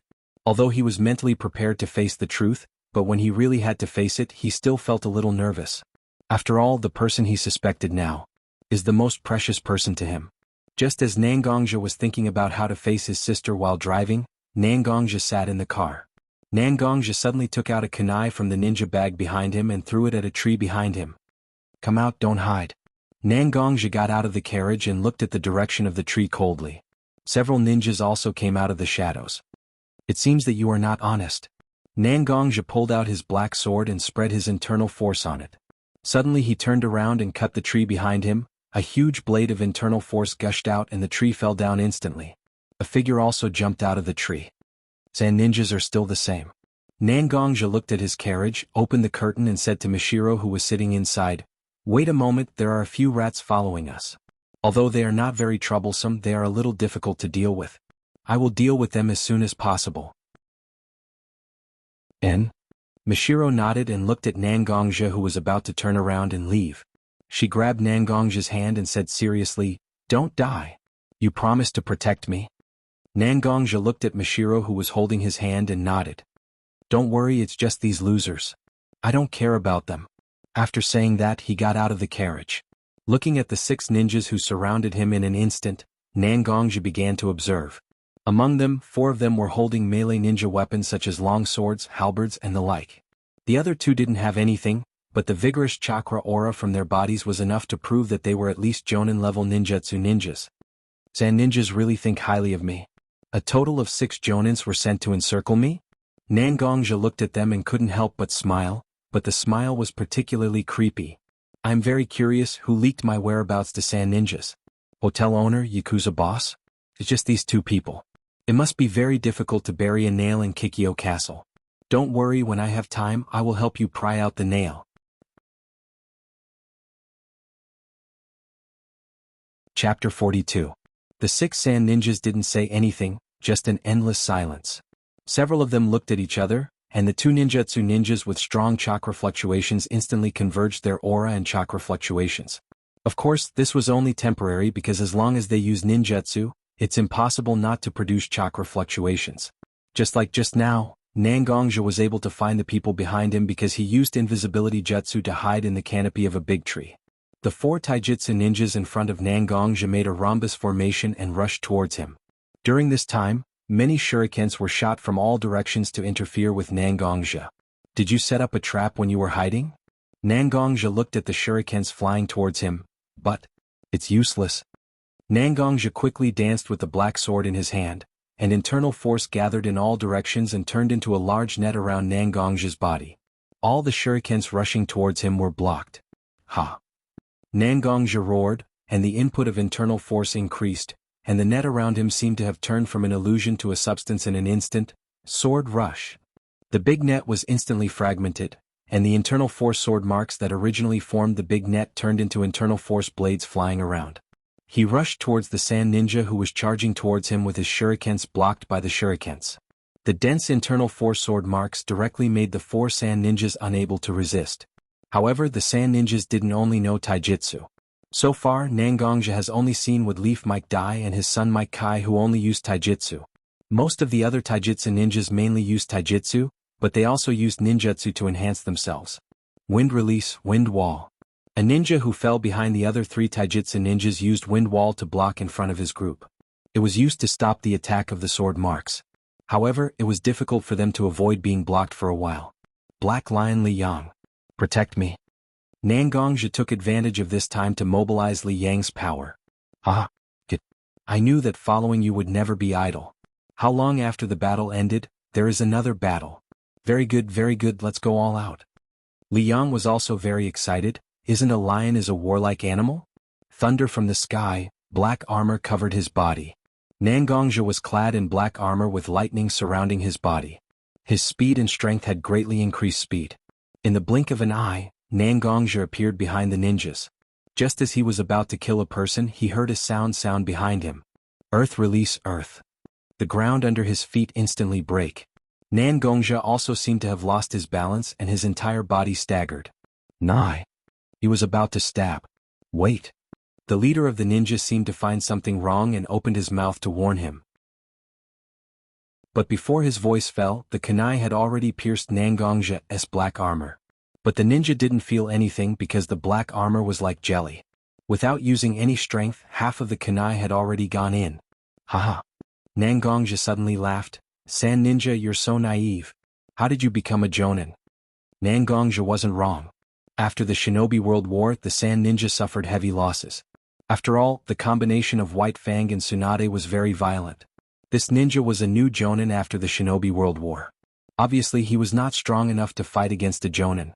Just as the ninja was stunned, Nangongja's body flashed with more powerful lightning. He wanted to pull out his kunai, but it was tightly clamped by Nangongja's black armor and he couldn't move. He wanted to let go, but the lightning paralyzed his arm and he couldn't let go. The ninja was electrocuted and fainted. Against the taijutsu ninja, not to mention 4 Even if there were 2 more Nangongje wouldn't be afraid. But a ninjutsu ninja was really troublesome. Just like before, if it wasn't for Nangongje's preparation, at this time he would have fallen into a difficult battle. So this is the key to why Nangongje took the risk to kill a ninjutsu ninja. Damn it. The leader of the taijutsu ninja saw this scene, and his nose was crooked. Everyone, including the leader. According to the records of the past, they all thought that Nangongje's armor was extremely hard. Who would have thought that this armor could be soft and hard? This made many of the plans they made before the battle useless. Even a rare ninjutsu ninja was involved in this. It was a big loss. Earth release, rock puppet. Wind release, dark wind sword. Combination ninjutsu, rock swordsman. The leader of the ninja was indeed an experienced ninja. He knew that there was no point in playing tricks behind his back. He couldn't let the remaining ninjutsu ninja on his side be exposed too early. So, he used ninjutsu to forcefully hold Nangongje and provide an opportunity for his remaining teammates. The soil under his feet kept loosening and attached to the leader's body little by little. Slowly, it turned into a huge puppet that was 3 to 4 meters tall. The puppet opened its big hand and a huge green and white sword appeared in its hand. Nangongje looked at the leader's performance. Although they were enemies, he still praised the leader. The compatibility between wind release and earth release is not good, but you can maintain 2 ninjutsu without affecting each other. That's really rare. That's not all. Faced with Nangongje's praise, the leader instantly rushed out and said, "Attaching wind release to the puppet's feet to increase its speed?" Nangongje muttered, and his body quickly began to dodge. This kind of control is simply unimaginable. However, Nangongje did not retreat. The long sword in his hand instantly dispersed the internal energy. The black armor on his body instantly increased in thunder and spread to the blade of the black sword. "But you shouldn't have used earth release," Nangongje said. "All ninjutsu are mutually reinforcing and restraining. The restraining relationship between thunder release and earth release is second only to water release and fire release." Nangongje used his speed to instantly stand behind the puppet's blind spot. The puppet waved its arms trying to hit Nangongje, but Nangongje dodged all of its attacks. Nangongje stabbed the black sword deep into the puppet's body. "Riang, let this guy see the power of the black lion." Of course. Roar. Roar. Roar. The thunder on Nangongje's body roared like a lion as it continuously poured into the puppet's body. Chapter 43. The puppet's body was like a tree's bark, peeling off piece by piece under the effect of the strong electric current. It fell to the ground and made a piu-piu sound. Just when Nangongje thought that the situation was settled, something unexpected happened. The rock puppet was about to fall apart, leaving only a small part behind. The leader of the rock puppet was almost exposed. However, the almost spherical puppet suddenly exploded. It wasn't just one ninja that jumped out. There was also the ninjutsu ninja that disappeared. No wonder the puppet could use both wind release and earth release at the same time without affecting each other. At the same time, it could use wind release to increase its speed. Nangongje immediately understood what was going on. Although a ninjutsu ninja alone can cause me some trouble as long as I'm careful enough, it shouldn't be a big problem. Since that's the case, why don't I let this ninjutsu ninja play its biggest role and turn it into a real fighting force? What a good plan. Since the ninjutsu ninja had appeared, he naturally wouldn't expose himself for nothing. Wind release, hurricane destruction. The ninjutsu ninja's hand seals were flying, and he quickly cast ninjutsu in Nangongje's direction. There were at least 20 to 30 huge wind blades, and they were chaotically flying towards Nangongje's direction. The other 3 taijutsu ninjas quickly stood in a suitable position to prevent Nangongje from escaping. They were trying to maximize the power of the wind blades. As for the leader of the taijutsu ninja, the huge consumption of chakra and the invasion of lightning had consumed a lot of his stamina. At this time he was watching from the periphery and he was taking some pills to recover his chakra and stamina. Seeing that his escape route was almost completely sealed, Nangongje could only try his best to swing his black sword, and use his internal force to cut off chakra's characteristics to face the wind blades head-on. Every time Nangongje received a blow from the wind blades, he would be forced back 3 to 5 steps. When the ninjutsu ninja saw that Nangongje was actually able to withstand the power of the wind blade head-on, he was very surprised. He knew the power of these wind blades the best. Back then, when he wasn't proficient with it, he had shaved off the top of a small mountain with his half-finished chaotic hurricane break. Therefore, the ninja adjusted their strategy. Whenever the wind blades were close to Nangongja, they would activate their chakra to detonate the wind blades. One after another, the huge wind blades instantly transformed into even smaller, yet even more subtle and sharp knives. Nangongja could block the huge wind blades, but these small wind blades were hard to block. He could only rely on his black armor to defend himself. Creaking sounds accompanied by sparks flew in all directions, proving the difficult situation Nangongja was in at the moment. At this time, the ninja leader who had rested for a long time finally joined the battle. Once again he used Earth Meld to give himself the appearance of a puppet.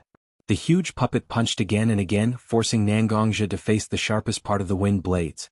The taijutsu ninja who was replaced didn't stay idle either. He actually approached the carriage where Mishiro was. When Nangongja saw this scene, it was as if his heart was on fire. These sand ninjas were obviously targeting him. All of this had nothing to do with Mishiro. But Mishiro was involved in this? These days of getting along, Nangongja had a deeper understanding of this sometimes confused and capricious girl. How could such a girl lose her life like this? Nangongja was very clear in his heart. As long as he was killed here, all the witnesses would be silenced except for the sand ninjas. Because Woodleaf and the sand ninjas were in the honeymoon period after the peace negotiations. Anything that could affect the peace couldn't be made public. If he died, Woodleaf wouldn't do anything. Because a dead person, no matter how famous he was when he was alive, no one would try so hard to get justice for him. The matter of the White Fang is not far away. How trustworthy can the integrity of the people of Konoha be? So at this moment, Nangongja could only protect himself and Mishiro. There were no reinforcements. As long as he was defeated, he would die, or even become a research material for various experiments. After all, a Jonin's body could be studied a lot. No one touch her. Nangongja said word by word.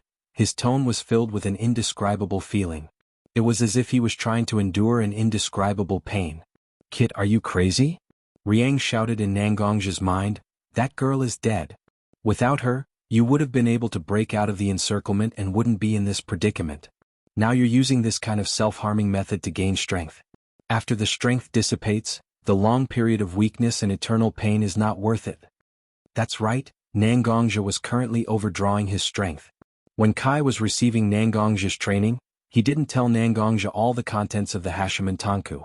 But in order to make it easier for Nangongja to teach him, he still revealed some of the key concepts to Nangongja. With Riang's persuasion and help, Nangongja developed a set of secret techniques that could transform the gentle internal energy into sharp sword energy to attack the acupuncture points and stimulate the potential of life. Nangongja called it sword chi breaking acupoint. After perfecting this secret technique, Nangongja would normally use extremely weak sword energy to attack the acupuncture points to expand his meridians and acupuncture points and increase his internal energy cultivation. This method also allowed Nangongja's strength to improve by leaps and bounds. But this also proved the danger of using sword energy to attack the acupuncture points. Ever since Nangongja's physical cultivation increased greatly and was close to the body of a half-step immortal, his body's toughness and recovery ability had greatly increased. But even so, he could only use a very small amount of internal energy to attack the acupuncture points. At this moment, in order to protect Mishiro, Nangongja had used almost all of his remaining internal energy to transform into sword energy. Nangongja and Riang couldn't estimate what kind of damage this would cause to him. If he were to remove the black armor now, Nangongja's restless blood would probably burst out of his body. Fresh blood would also flow out of Nangongja's 7 orifices, looking extremely frightening. Nangongja finally couldn't suppress the pain and could only roar out loud to vent it. At the same time, Nangongja charged towards Mishiro while enduring the heavy punches and wind blades. Under the control of Nangongja's increased strength, the black sword produced streaks of sharp sword energy. Everywhere Nangongja passed, it was a mess. The ninja who was walking towards Mishiro also turned into a bloody mist under the pressure of the sword energy. Chapter 44. Nangongja finally understood. As long as he still wanted to protect Mishiro, then he was destined to be at a disadvantage in this battle. Time continued to pass as both sides battled. The sky was gradually turning dark. However, there were things that a gentleman should do and there were things that he should not do. Nangongja would definitely not give up on Mishiro. Thus, Nangongja could only take advantage of the fact that he was breaking through his limits to break through the encirclement. There was only one path for him to choose. Nangongja opened the wooden door of the carriage and saw Mashiro shivering in the corner of the carriage. "Mashiro, let's go." Nangongja tried his best to use a gentle tone to talk to Mashiro, but the pain all over his body made Nangongja's every word tremble. Miyagi-you. Although Mashiro was usually a little naive, it did not mean that Mashiro was not smart. At this moment, the black armor on Nangongja's body had many cracks, and many scratches were distributed on the armor. Furthermore, Nangongja's 7 orifices were still bleeding. However, before Mashiro could finish his sentence, Nangongja reached out his right hand and looked at Mashiro silently. Even in such a predicament, his eyes did not lose their usual brilliance. Instead, they shone even more brightly. Mashiro could not help but stop talking. An indescribable sense of security surged in his heart. It was this person in front of him who had protected him time and time again. Even in such a predicament, he did not abandon him. Mashiro nodded. The tears in his eyes miraculously disappeared. He reached out his hand and grabbed Nangongja's hand tightly. Nangongja used his strength and pulled Mashiro into his embrace. His feet exerted force and his whole body moved like an arrow. At this moment, among the 6 sand ninjas, 1 had fainted, 1 chakra was exhausted, and the remaining 4 taijutsu ninjas, although they still had some fighting power, they did not have the strength to chase after Nangongja. The leader only relied on drugs to suppress his bad condition. If there was a fierce battle, he would definitely not be able to endure it. As for the remaining 3 taijutsu ninjas, whoever chased after him would die. Although the ninjas were obsessed with completing the mission, they were also very rational. They knew how to gain the most benefits. This was the bottom line of the Sands plan. They could have no results, but they could not have a large number of casualties. Because at this moment, the Sand Ninjas no longer have the ability to bear. This operation was an opportunistic move on the part of the Sand. Nangongja was to stay, was to stay, was to kill to stay. At least they could give Wood Leaf's group some trouble, wasn't that good? Nangongja continued to move forward. Slowly, his consciousness began to blur. However, his legs continued to move forward under the urging of his subconscious.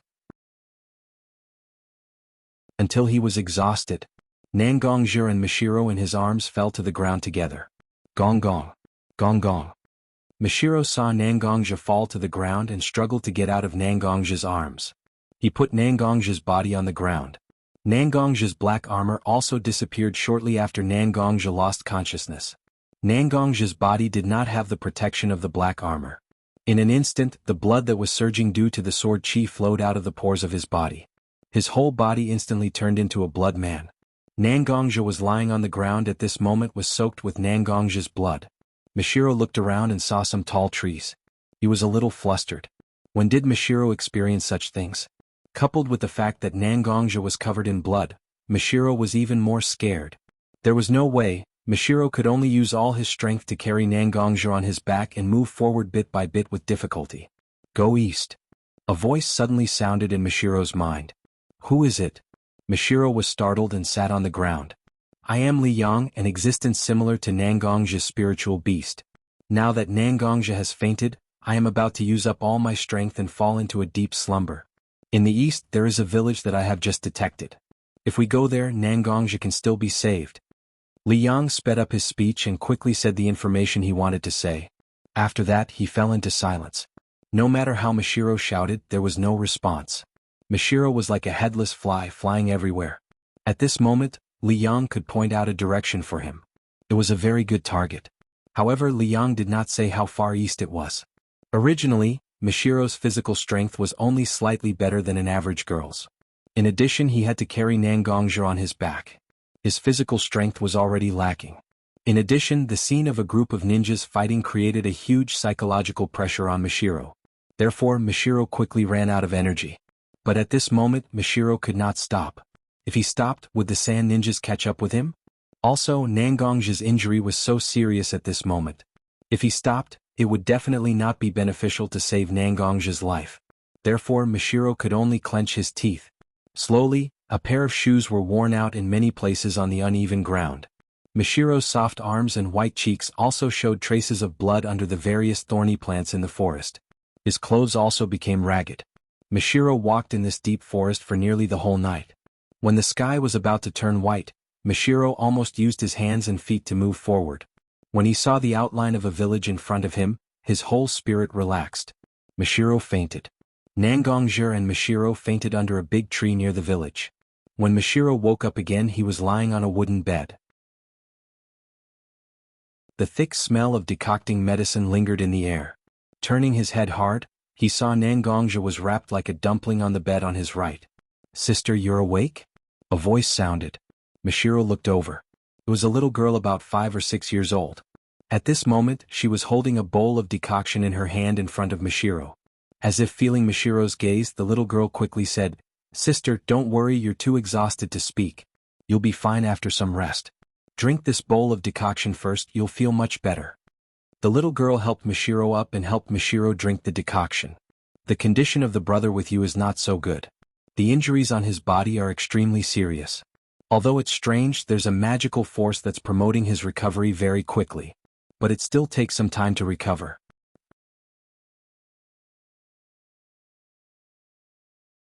Chapter 45. Hot. Nangongzhi only had this feeling at the moment. It was as if he was in a fire.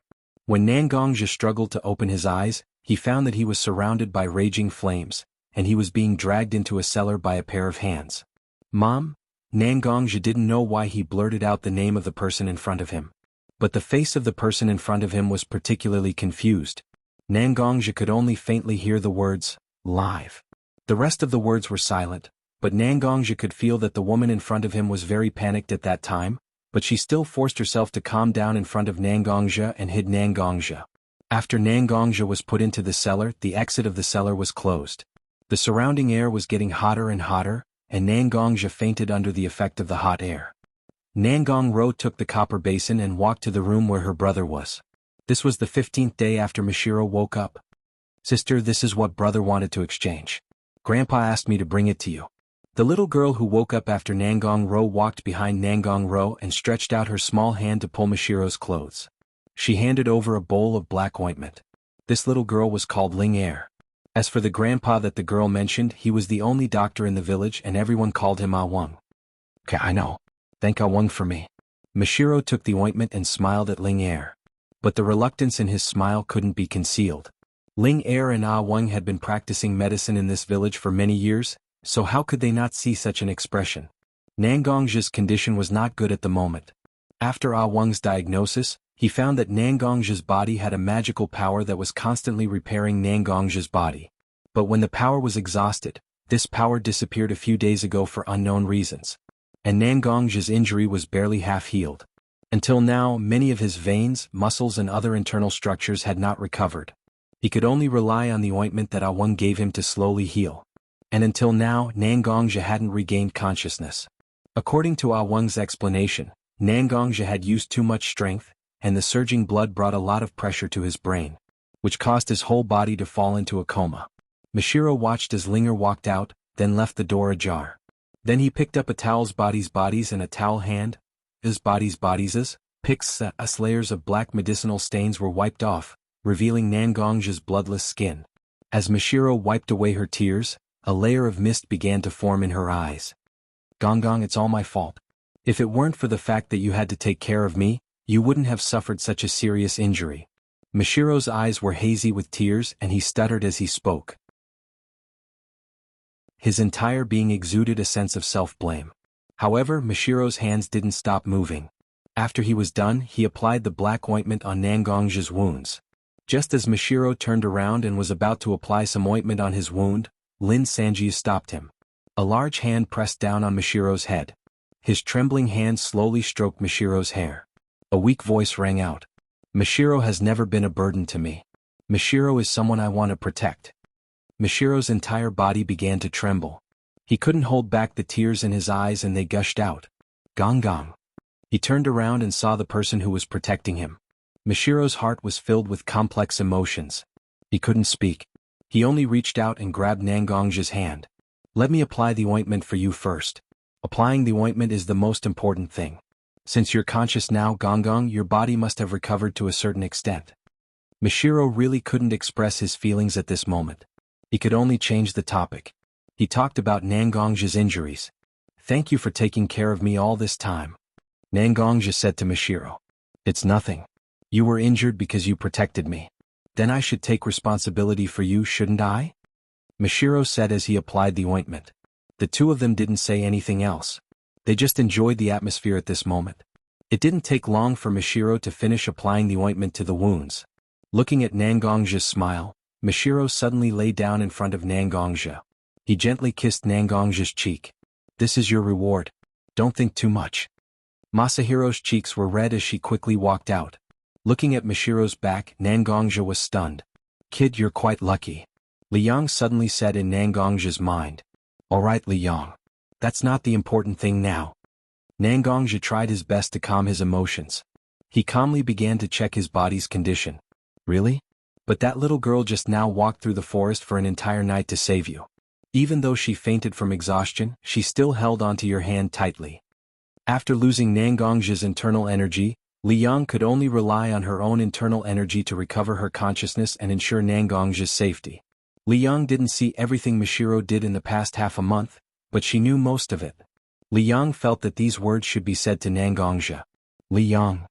Nangongja roared, scaring himself and Liang. It's not the time to think about Mashiro and me. I had a dream when I was unconscious. Thinking about his dream, Nangongja's heart was filled with indescribable anxiety and sorrow. A dream? Liang naturally knew that Nangongja left Woodleaf Village because of his dream. Listen to me, kid. It doesn't matter what kind of memories you have sealed. What you're doing now is the worst thing you can do. It doesn't matter if it's Mashiro or your sister. There are more people who care about you and love you. They're all by your side now. These feelings and the care you have for each other are definitely not fake. You alienated your sister because of your memories. You lost your cool because of your memories and gave vent to your emotions, putting yourself in danger. You rejected Mashiro because of your memories and responded to your feelings. I know that you care a lot about your sealed memories. But those memories aren't everything to you. You still have the present. The dead are gone. Memories are just memories. Some things can't be clung to. Clinging to them is like being possessed by a demon. Don't wait until you lose it, then start to indulge in it again.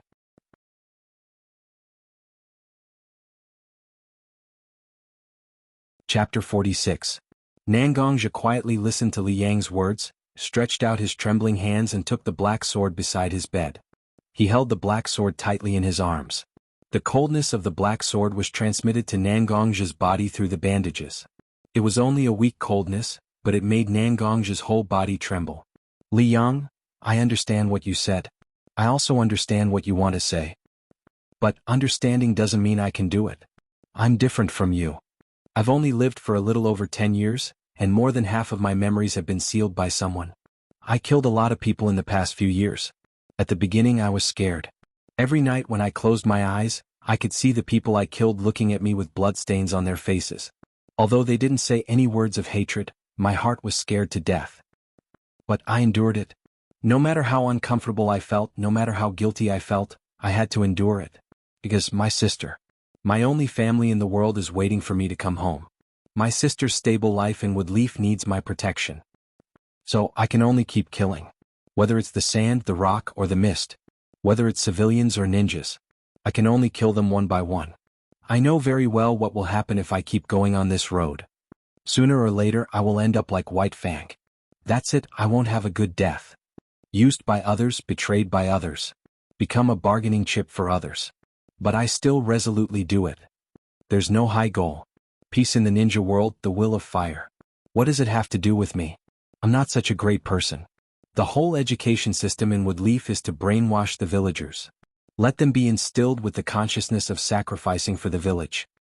But I'm not a person who was raised in the village. When I was struggling to survive in Konoha's subordinate towns, when I saw Konoha's ninjas who looked kind on the surface, but were actually arrogant, I already understood. There's no one in this world who fights for justice. They're just wearing the tiger skin of justice and pursuing their own interests.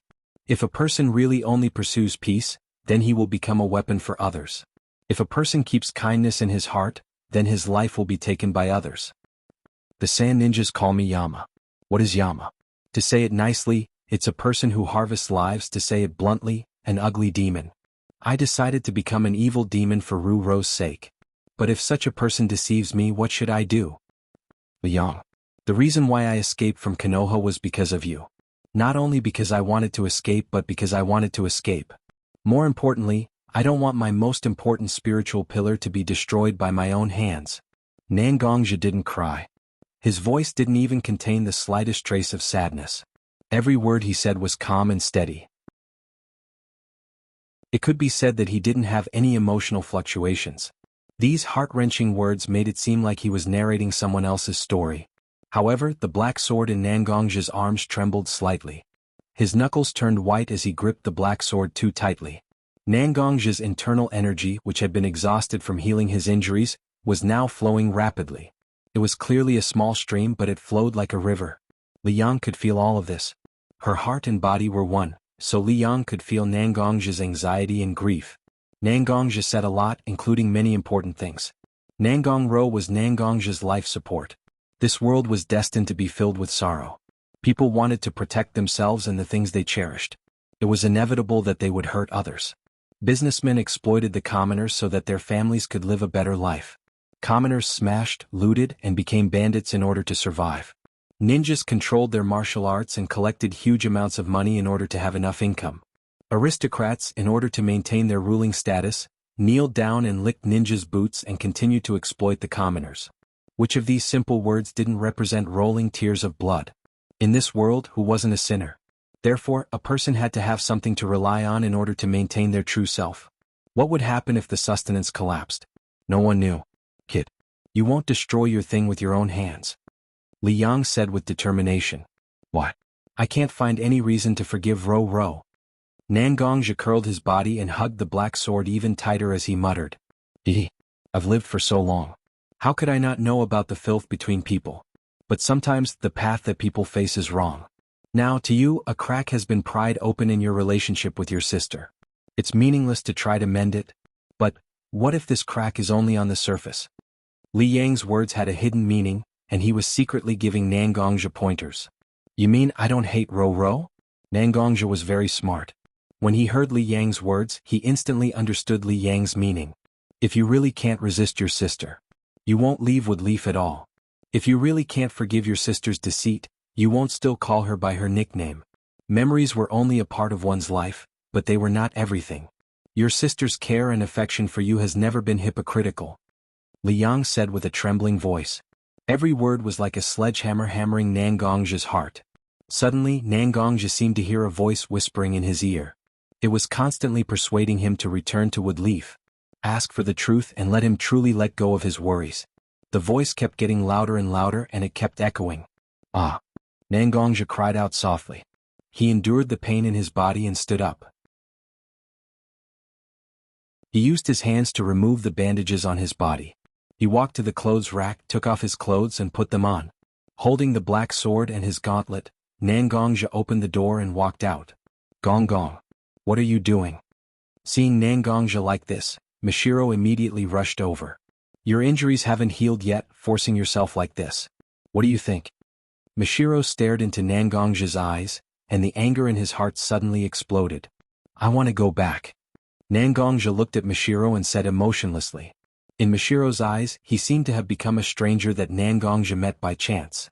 A feeling of abandonment enveloped his heart. Nangongja looked at Mishiro. Mishiro's eyes were filled with tears. He raised his right hand and was about to slap Nangongja's face. However, he still stopped. She could only cover her mouth to make herself softer. He turned around and ran away.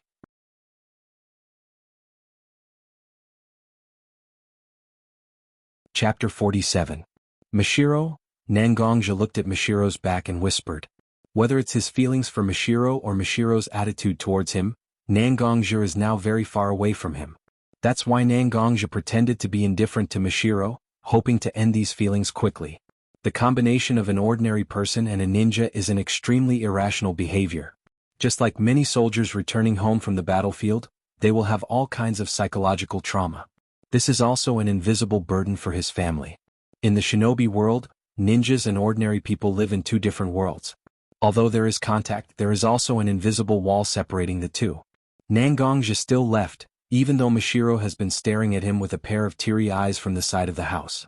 But when Nangongja walked less than a kilometer, an old man came to him. The old man was dressed in white, and there was a somewhat shabby bamboo basket on his back. A few herbs and a medicine hoe were placed in the basket. The old man looked at least 80 or 90 years old. His white hair was casually tied in a bun on the top of his head. His long beard hung down to his chest. One step, one step. He didn't seem to be in a hurry, but the old man's figure was constantly flashing, at least 2 or 3 meters forward with each step. Nangongja didn't have time to react. The old man had already arrived behind Nangongja. A dry and warm hand was placed on Nangongja's shoulder. Young man, although I know that you must have your own worries. But listen to the old man, if some things are really abandoned. It really can't be salvaged anymore. Nangongja didn't care about what the old man said. Because the old man's footwork really scared Nangongja. Everything that is a threat must be held in one's hands as much as possible. This is Nangongja's biggest rule in the shinobi world. Pulling out the black sword, he attached his internal force to the sword, emitting a sparkling ice-blue halo. Nangongja's wrist shook, and a beautiful sword flower appeared, forcing the old man to retreat. When the old man retreated, his body was a little unbalanced and a small flaw appeared. Nangongja stabbed his sword, wanting to stab the old man's leg, to restrain the old man's footwork. Seeing that the sword was about to stab the old man didn't panic. Instead, he used the tendency of his body's imbalance to make himself fall even harder. Just when he was about to touch the ground, he turned around and appeared behind Nangongja. As for the black sword, it didn't even touch the old man's clothes. Young man, you are so young. Judging from his aura, he's not far from being possessed. The old man snorted softly, but it was like a clap of thunder in Nangongja's ears. To spit blood, spit. Spit. The blood fell to the ground. Seeing the color of the blood, Nangongja's eyes widened. Because the blood was very thick, it was obviously spat out, but it gathered into a pool. Not a single drop of blood spilled. The color was pitch black, without a trace of blood. A strange stench was emitted from the black blood that he spat out. Seeing Nangongja's stunned expression, the old man walked to Nangongja's side. I have examined your injury. It was very serious at first. But there is a strange energy in your body that is promoting your development. But what shocked me even more is that there is another kind of energy that is destroying your body at the same time, preventing your recovery from speeding up. Nangongja heard the old man's words and roughly knew the old man's identity. This old man is the one called a Wang that Mishiro mentioned, the one who cured him. You are a Wang? Nangongja asked tentatively. It is indeed me. Your current condition is very bad, not just physical injuries. More importantly, there is a huge flaw in your heart. Wang stretched out his hand and placed it on Nangongja's wrist. I have been investigating the energy that is repairing your body. I found out that it is a lost secret technique called inner strength. At that time, this secret technique was even more powerful than chakras. But this secret technique has a huge flaw, causing its inheritance to almost be lost. Flaw. Nangongja heard a Wang say that there was a flaw in his cultivation method, and he was unwilling to believe it. But in his heart, he faintly felt that a Wang's words were reasonable. That's right, it is a flaw. Wang nodded and let go of Nangongja's wrist. He turned around and placed his hand on the back of his waist and continued, when inner strength is cultivated in the right direction, it will be neutral and peaceful, nourishing the body for a long time. But if inner strength is cultivated in the wrong direction, it will be strange and abnormal. It will be good at killing, but it will hurt others and oneself. There is another name for inner strength that is cultivated in the wrong direction. Sword energy. Before one could say the name of inner strength that was cultivated in the wrong direction, Nangongja said it first. That's right, the way to transform inner strength into sword energy was to cultivate in the wrong direction. Wang looked at Nangongja's reaction at the moment and didn't say anything more. He just continued his words. That's right, it is sword energy. Sword energy is just like its name. It is sharp and dangerous. There is no harm in cultivating inner strength normally, but if inner strength is cultivated in the wrong direction and transformed into sword energy, the inner strength will start to transform into sword energy uncontrollably. This process will not stop until all the inner strength in the body has turned into sword energy. If the whole body is filled with sword energy but you can't control it. People who cultivate inner strength will be possessed by the devil. When possessed by the devil to the extreme, they will. After that, Wang didn't say anything more. But Nangongja understood what Wang meant. Once possessed by the devil, the whole person would become murderous. It could be said that it was instinctive to destroy everything in front of him. It would not stop until his sword energy was exhausted and his life energy was exhausted. Then he would die. he would turn into flying ashes and his body and soul would be destroyed. Nangong's inner strength was all automatically operated according to the inner strength stored in his body by his grandfather. So there were a lot of things that Nangongja should know, but he didn't know. Nangong Ro once told Nangongja some things, like sword energy and the concept of being possessed by the devil. But Nangong Ro didn't say clearly how to become possessed by the devil. And the danger of sword energy that Wang mentioned, it was also the first time that Nangongja knew about it. Do you really not know, or did you deliberately not tell me? Nangongja's heart was filled with doubts and uneasiness at the moment. Because if Nangong Ro did it deliberately, then what good would it do for him to become possessed by the devil and become a murderer? The figure of the sister who had always cared for him, although sometimes a little willful, but was very well behaved, gradually blurred in Nangongja's mind.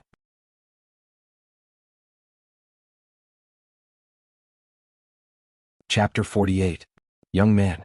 To tell you the truth, when I forced you to spit out that mouthful of turbid blood, I felt that you might be on the verge of becoming a demon. The old man did not care about Nangongja's mood. Instead, he said something even more shocking. This sentence also forcefully pulled Nangongja's thoughts back to reality. On the verge of becoming a demon? But doesn't that only happen when all of the internal energy in your body is transformed into sword energy? When I checked my internal energy, I only found that a small part of it was sword energy. Nangongja checked his internal energy and found that it was not completely transformed into sword energy like Awang said, so he quickly raised his doubts. It's strange. Logically speaking, each person's inner force would have its own characteristics. Whether it's in the form of internal energy or sword energy, there's no essential difference. However, the essence of the sword chi and inner strength in your body are very different. Needless to say, your internal energy is moderate and has accumulated quite a lot. But your sword energy doesn't seem like it was just accumulated and transformed. Instead, it feels like you've been cultivating your sword energy for at least 20 to 30 years. The sword energy carries an austere aura that even makes my heart palpitate. After the old man expressed his doubts about Nangongja's internal energy and sword energy, he stroked his beard and waited for Nangongja to give him an answer. As for Nangongja, at this moment he had a terrifying guess in his heart. Sword energy and internal energy have different characteristics? Could it be possible to think that sword chi and inner chi were not cultivated by the same person? Nangongja was very clear that a part of his internal energy came from his grandfather. Of course, the loss of internal energy from person to person was extremely great. In addition, he had been diligently cultivating his internal energy all these years. It could be said that the amount of internal energy he cultivated had already surpassed the amount of internal energy his grandfather transmitted. As for the proportion, wasn't the amount of internal energy that grandfather transmitted to him almost the same as the proportion of sword energy now? Although Nangongja didn't quite understand some of the joints, there was an 80% chance that the inner strength that turned into sword chi was transmitted by his grandfather. Nangongja didn't want to tell Awang about this, so he kept silent for a long time. Awang gradually understood that Nangongja didn't want to talk about this, so he didn't force Nangongja to answer. Instead, he began to talk about something else. Since you're already on the verge of becoming a demon, if that's the case, you can't face the things that you're worried about. Awang looked seriously into Nangongja's eyes and said, anyone who is on the verge of becoming a devil will have a sensitive and fragile mind. Any slight change in the people or things they were worried about could make them even crazier. You need to recuperate in your current state. I'll check my medical books and then help you solve the problem of becoming a devil. What do you think? Awang's words were very clear. As long as he didn't want to become a devil and die, he had to stay with Awang for a long time and slowly recuperate. As for the chance of being cured, although Awang didn't say it, it could be imagined that the chance was very small. Otherwise, the inheritance of inner strength wouldn't have been passed down to such a small number of withered leaves. Okay, I'll go back with you. Nangongja thought for a moment and agreed. First, there was a problem with his current body. Nangongja was very clear in his heart. Since there was a possibility of being cured by Awang, he might as well give it a try. Second, although he didn't know why Awang was so familiar with the system of internal energy, he was sure that Awang didn't deceive him. Third, of course, was Mashiro. Nangongja remembered what he did on impulse and Mashiro's teary eyes. He felt a sharp pain in his heart. Nangongja didn't understand why he made such a decision on the spur of the moment. But he had a faint premonition that it might have a lot to do with the disorder of his heart caused by becoming a devil. In that case, let's go back. I think Mashiro is still sad. It's good for you to coax her. Awang had lived for so many years. How could he not see the feelings between a boy and a girl? Although Nangongja had been in a coma, Mishiro's meticulous care of Nangongja made Awang very clear that there was a deep friendship between the two. Being suddenly pointed out by Awang, even if Nangongja was usually thick-skinned, he still blushed. He didn't respond to Awang's words. He just walked in the direction of the village. Looking at Nangongja's current appearance, Awang couldn't help but smile. Thinking about his past, he was dazed for a moment. He muttered to himself, "What is love in the world? It makes people live and die together. Yunair, I finally found a person who cultivates internal strength. I couldn't save you back then, but now I want to save him. He still has a long life ahead of him. Not to mention there's a girl who likes him so much waiting for him." The two quickly arrived at Awang's straw hut. Nangongja had just walked in when he heard Mishiro and Ling Er's conversation. Ling Er, sister, is going to Woodleaf Village to find Gong Gong. He was too strange just now. I want to find him and ask him what's going on. Mishiro's tone was very angry, but it faintly revealed her worry for Nangongja. But sister, Woodleaf Village is very far away from here. And unless an ordinary person goes to issue a mission, there's no way they can stay in Woodleaf for long. Ling Er still knew a bit about Woodleaf's system. She knew that Mishiro would be in trouble if he went. Then I'll stay in Gong Gong's house until he tells me clearly what's going on. He's the ninja I hired to protect me. How can he just leave like that? At worst, I'll make a big deal out of it and make Woodleaf's Hokage have no choice but to intervene. Mishiro's words at this moment could be said to be very unorthodox, but hidden within them was Mishiro's deep feelings for Nangongja. Mishiro and Ling Er were still talking about these things, but Nangongja couldn't hear a single word. He just looked at Mishiro's back as he packed his luggage. Suddenly, he strode towards Mishiro and opened his arms to hug Mishiro in his arms. Mishiro. Mishiro? Nangongja's heart was filled with mixed feelings. For a moment he didn't know what to say. He just kept calling Mishiro's name, Gong Gong? A familiar feeling wrapped around Mishiro. Mishiro instantly realized that Nangongja was back. You idiot! What can't you tell me? Why do you have to use this method to push me away? Mishiro turned around and grabbed Nangongja's arm and fiercely bit it.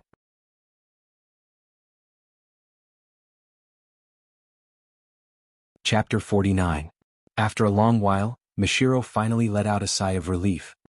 He carefully looked at the place where he had bitten, and then touched the mark he had left there with his hand. He muttered to himself, "Humph, you're lucky." When Nangongja heard this, he could only smile. Yes, yes, yes. It's good enough that you only bit me. If I were you, I would probably strangle myself to death. Mishiro looked at Nangongja's shameless appearance and didn't know what to say. However, he still opened his mouth after thinking about it. What happened to you just now? It's too abnormal. Faced with Mishiro's question, Nangongja felt that he couldn't tell the truth about his situation. This was because it was too dangerous to be possessed by a demon. There's a slight problem that affected my mental state. In addition, I thought of some anxious situations, so I went a little overboard. I'm sorry for being so rude to you. When Mishiro saw that Nangongja didn't intend to explain clearly, he knew that there was no point in pressing him. Who knows, he might even throw a tantrum and act shamelessly, so he didn't ask any further. Awang will heal you. Nangongja knew that Mishiro wasn't just talking about the injuries on his body, he was also talking about the mental problem that he mentioned just now. I know. Don't worry, it's not a big problem. Nangongja patted Mishiro's head. Mishiro rubbed against Nangongja's embrace and broke free from Nangongja's embrace. He looked at the tattered bandages on Nangongja's body that he had torn, and there was still a little bit of ointment left inside. Mishiro was so angry that he raised his hand and gave Nangongja a chop. You're really too much. I already applied the ointment for you, but you still pulled it like this. Really? You go to the room and wait. I'll go and get some ointment with Ling. I'll put it on for you again. Nangongja seemed to be in pain after being slapped by Mishiro. She arched her body and acted as if she was in pain. Now that you mention it, I do feel a bit of pain. Shameless. Mishiro rolled his eyes, then pushed open the door and walked out. Just you wait. After Mishiro walked out of the door, Nangongja sighed. His entire body relaxed. His forehead was covered with a thin layer of cold sweat. His limbs went limp, and he could only hurriedly use the black sword to prop himself up. Nangongja's injuries were actually quite serious. When Nangongja woke up, at least half of the wounds on his body had not healed. In addition, he had impulsively put on his clothes and walked out. The ups and downs of his mood, coupled with the fact that he had walked a considerable distance by himself, Even the wounds that were originally healed had relapsed. Along the way, Nangongja was subconsciously on guard and nervous because of Ah Wang's strength. So the severity of his injuries was not obvious. It was not until this moment that Nangongja could truly relax. Then he couldn't hold it anymore. This is really a bit too much. Nangongja could only tease himself with a bitter smile. Boy, that old man who called himself Ah Wang is not simple. Li Yang knew that there was no one around now, so she began to talk to Nangongja. Indeed, Ah Wang is a bit strange. Let's not talk about people cultivating inner strength. After so long, I haven't seen anyone recognize my cultivation system. Most people think that it's because I practice a secret technique. But in essence, internal force and chakra are extremely different. Nangongja also expressed his doubts. Because to be honest, internal force has really reached the edge of being lost in the ninja world. But in such a small place, he met such an old man who even knew a lot of secrets about internal force that he didn't know. Did he also practice internal force? Li Yang suddenly raised such a possibility. No, there is no internal force. I didn't notice any internal force in Ah Wang's body, not to mention internal force. I didn't even notice a little bit of internal force. At first he quickly approached me, but now I think about it carefully. It's a skill that relies purely on physical force. As long as you practice hard, it's possible to do it. Nangongja said his own judgment. What this person said about being possessed by the devil, is it really such a dangerous thing? Although I have been in contact with people who practice internal force, I still don't know anything about such a secret. Li Yang has been paying attention to the conversation between Nangongja and Ah Wang. The so-called bedevilment was truly something that people had never heard of before. Possession of the devil does exist. Ruru once told me about it. But she didn't say clearly what it means to be possessed by the devil. The situation that Ah Wang told me, I also compared it to myself, and there is an 80% possibility that it is true. Nangongja can only speak his thoughts truthfully. The feeling of the body can't be faked. So, we can only put all our hope in the hands of this person who doesn't have much confidence.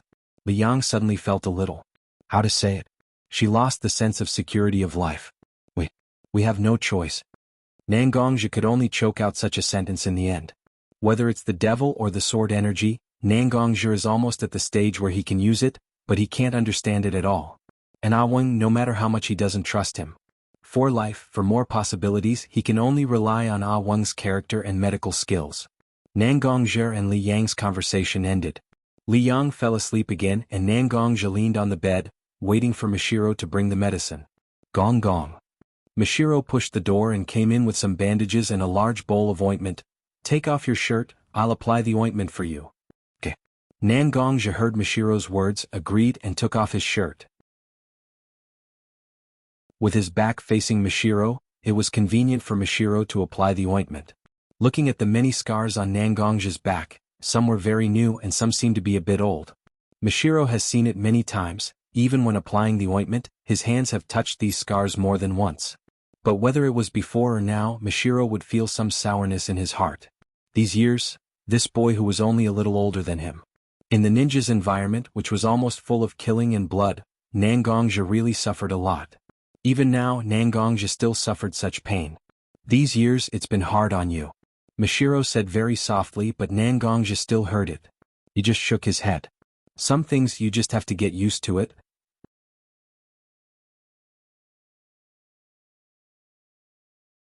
Chapter 50.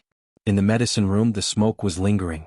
The faint smell of herbs, accompanied by the rising wisps of sandalwood, went into people's noses all the time. Nangongja was soaking in a huge bathtub at the moment. All the major acupoints on his body were pierced with golden needles that trembled as Nangongja's muscles contracted. In order to stabilize Nangongja's physical strength and sword chi, Ah Wang had been adjusting Nangongja's body with medicinal baths and acupuncture for the past few days. Because the time was short, the effect was unknown. But every time Nangongja lay in the bathtub, the feeling was very uncomfortable. Because there was a stove under the bathtub with a raging flame burning all the time. It was heating the bathtub. What Nangongja was going through right now was an ancient punishment for killing someone. Fortunately, Nangongja's physique was very strong, and Ah Wang had been calculating the time of the medicinal bath according to Nangongja's limit. So for the time being, Nangongja just felt uncomfortable. Oh.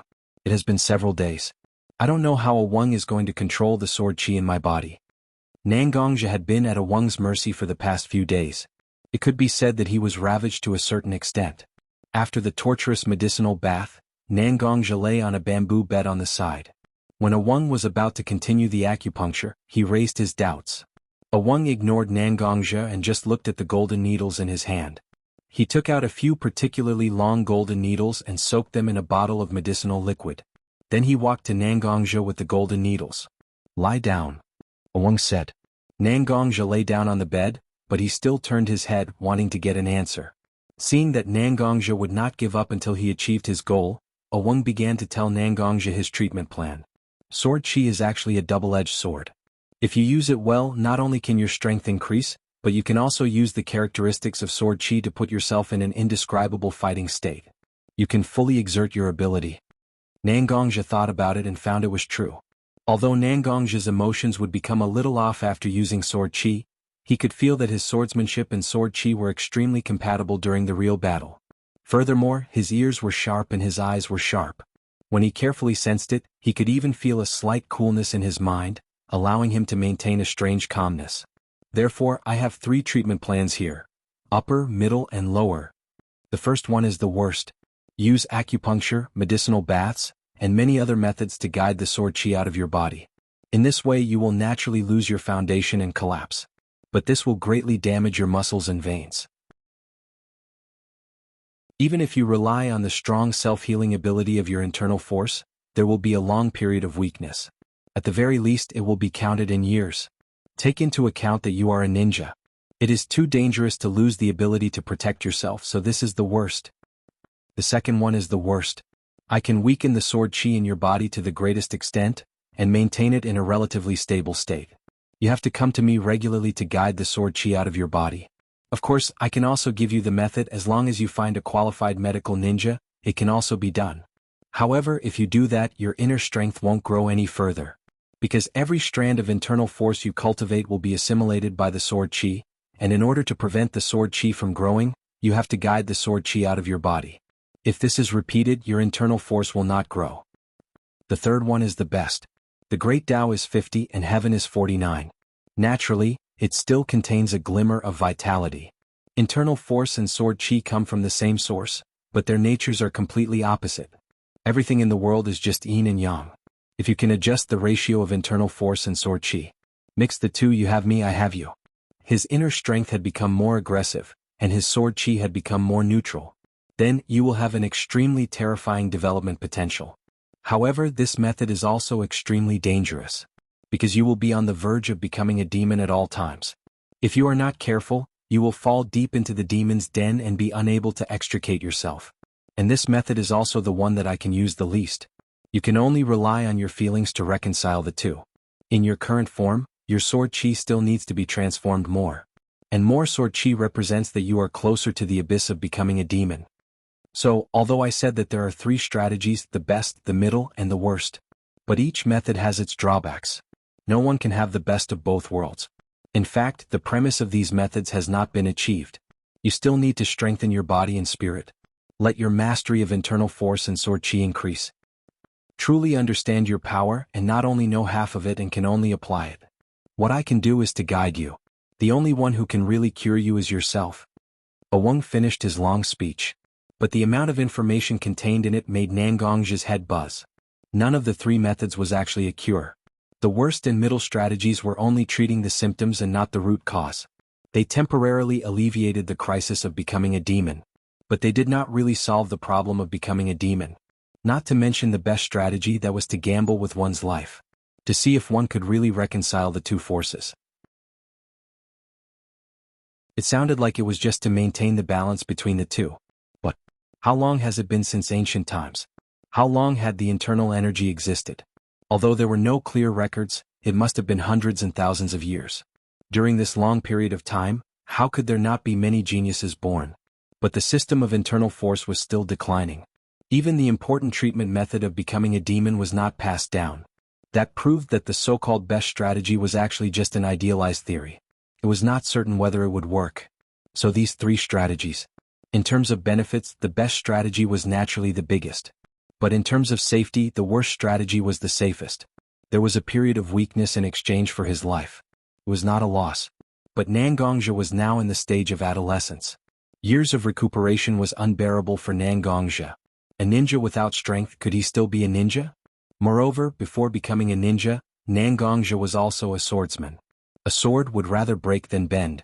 This kind of sharpness, was always hidden in the depths of Nangongja's heart. Nangongja's definition of himself was always a swordsman. There were some things that a ninja could do. But as a swordsman, Nangongja did not allow himself to do so.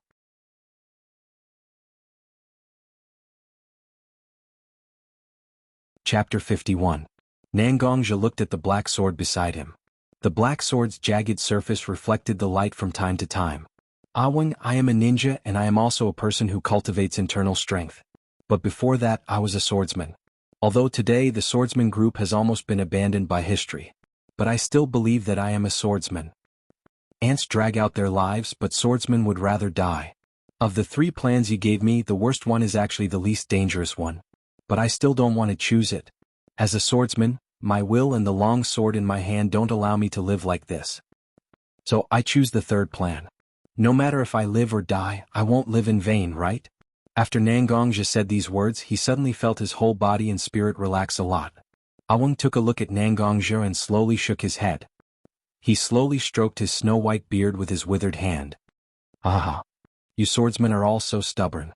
But this is right. Swordsmen should be like this. Looking at Awang's laughing appearance, Nangongja lost his composure for a moment. Awang always had the appearance of a humble old man in front of Nangongja. But at this moment, when Awang was laughing, Nangongja could vaguely see the figure of a frivolous youth. Who in the world isn't frivolous? Awang's laughter slowly faded, his pair of dim yellow eyes slowly covered with a layer of mist. Not only swordsmen. Even swordswomen used a sword. That's why I became like this. Awang slowly wiped a drop of turbid tear from the corner of his eye. I think you have been curious more than once, how can an old man like me, who has never cultivated internal strength, be so familiar with the cultivation system of internal strength? After all, I don't have any signs of cultivating internal strength, right? Nangongja was stumped by the question because he and Li Yang were indeed in a dilemma over this issue. Seeing Nangongja like this, how could Awang not understand clearly in his heart? My family has been studying medicine for generations. Every time we reach adulthood, the successor of our family will travel to various countries and treat illnesses for free to hone his medical skills. It was the same for me. I was just 16 that year. I was young and frivolous and did many ridiculous things.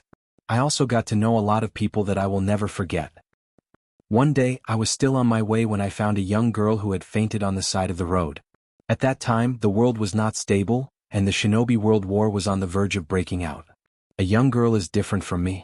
After all, I have medical skills. At that time, there weren't any medical ninjas, so it was mainly doctors like me who treated them.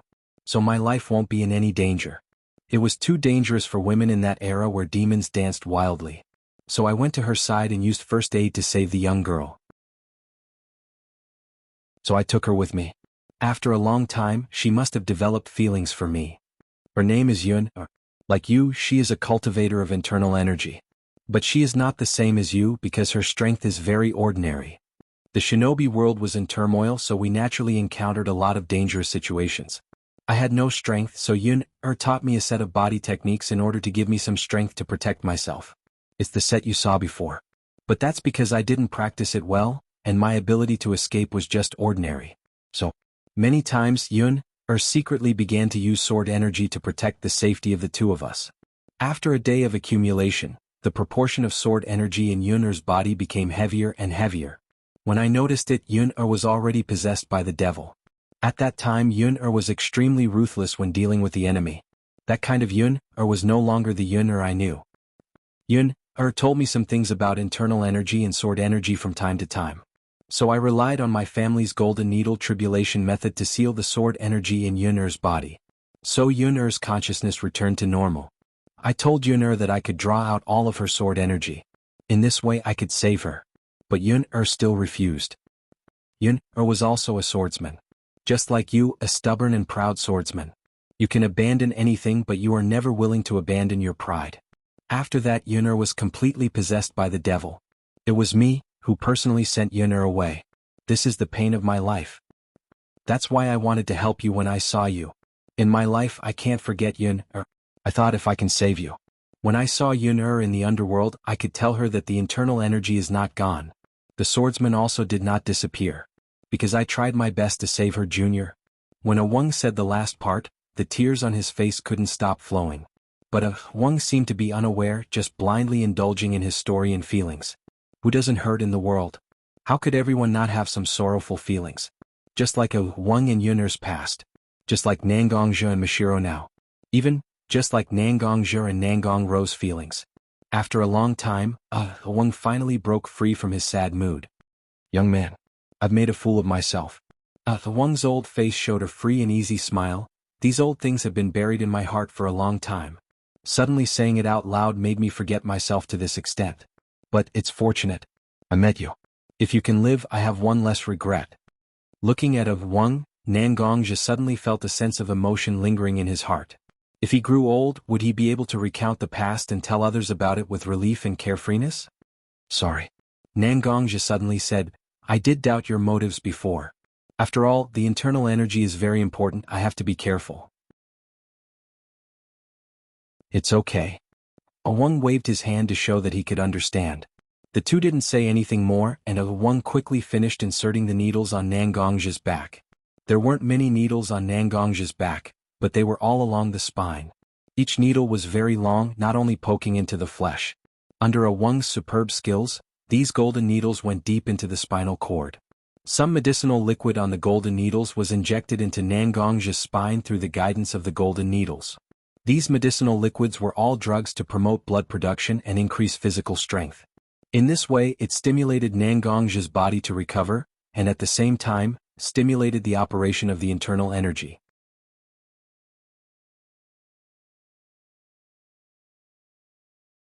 Chapter 52. In this way, Nangongzhe spent every day in the medicinal bath and acupuncture treatment. Slowly, the effects of the medicine came into play. Nangongzhe's physical fitness began to improve steadily. Not only strength but also flexibility, cell activity, and other indicators began to rise. Originally, Nangongzhe mainly relied on brute force to defeat 10 people. At the same time, he also used some speed-type sword techniques. However, the skill-based sword skills had always been a shortcoming for Nangongzhe.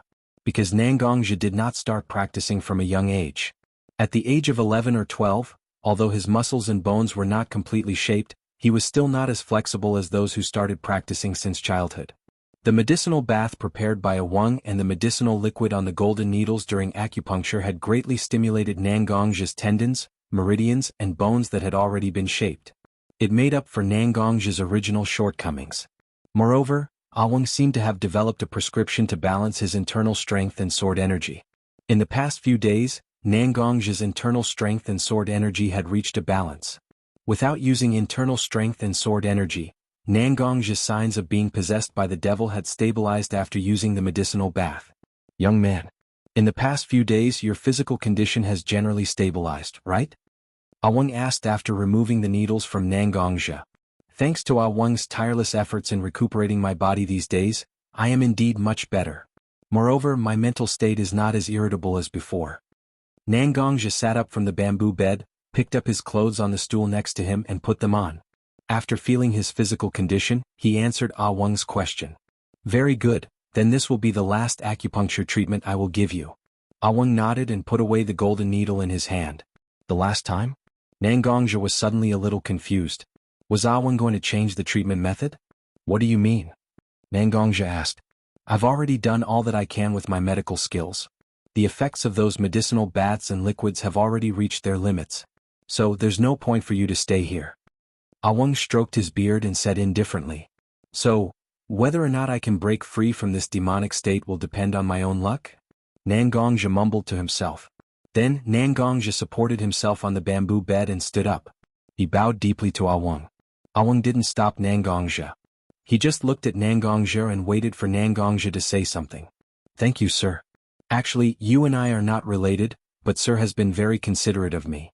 If it weren't for teacher stopping me when I was about to leave, persuading me with reason and emotion, and even explaining the dangers of becoming a demon for me, I wouldn't have been able to escape.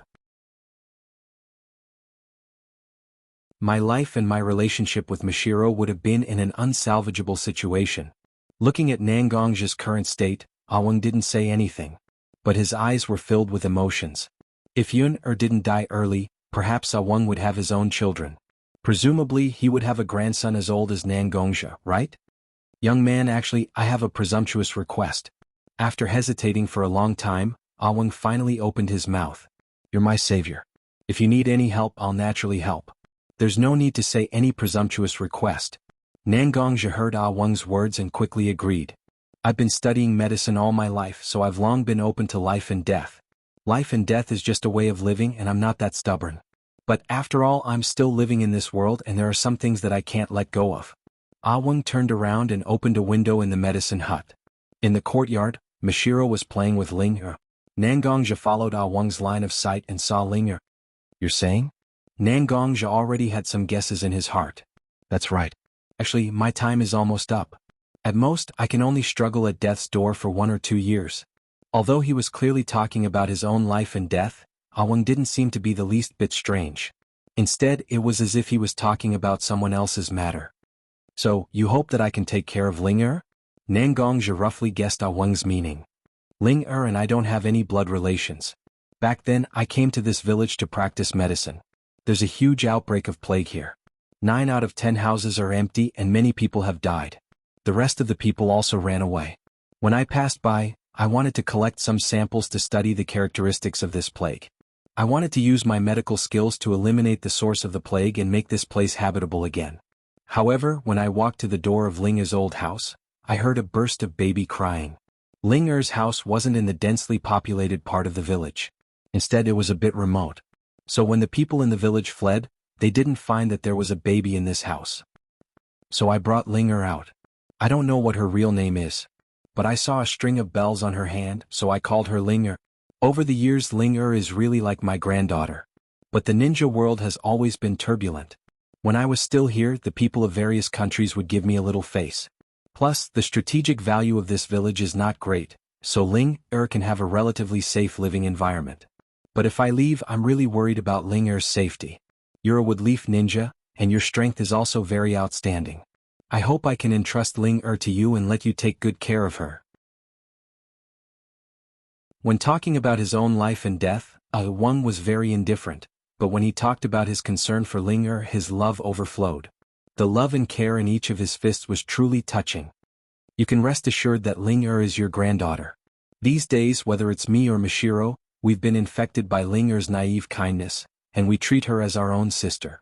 Even without your entrustment, we will do our best to protect Ling-er. When Ah-Weng heard Nan Gongxia's words, his whole person seemed to have been relieved of a heavy burden and relaxed a lot. With your words, I'm relieved. These years, Ling-er has accompanied me to treat patients, and can be regarded as a beginner in medical skills. I'll tidy up the books and entrust them to Ling-er. It can be regarded as a continuation of our lineage. Let Ling-er also have some skills to eat. After that, Ah-Weng ignored Nan Gongxia. He turned around and began to rummage through the boxes and cabinets to organize the medical books. It was such an ordinary scene, but Nan Gongxia didn't know why his heart ached.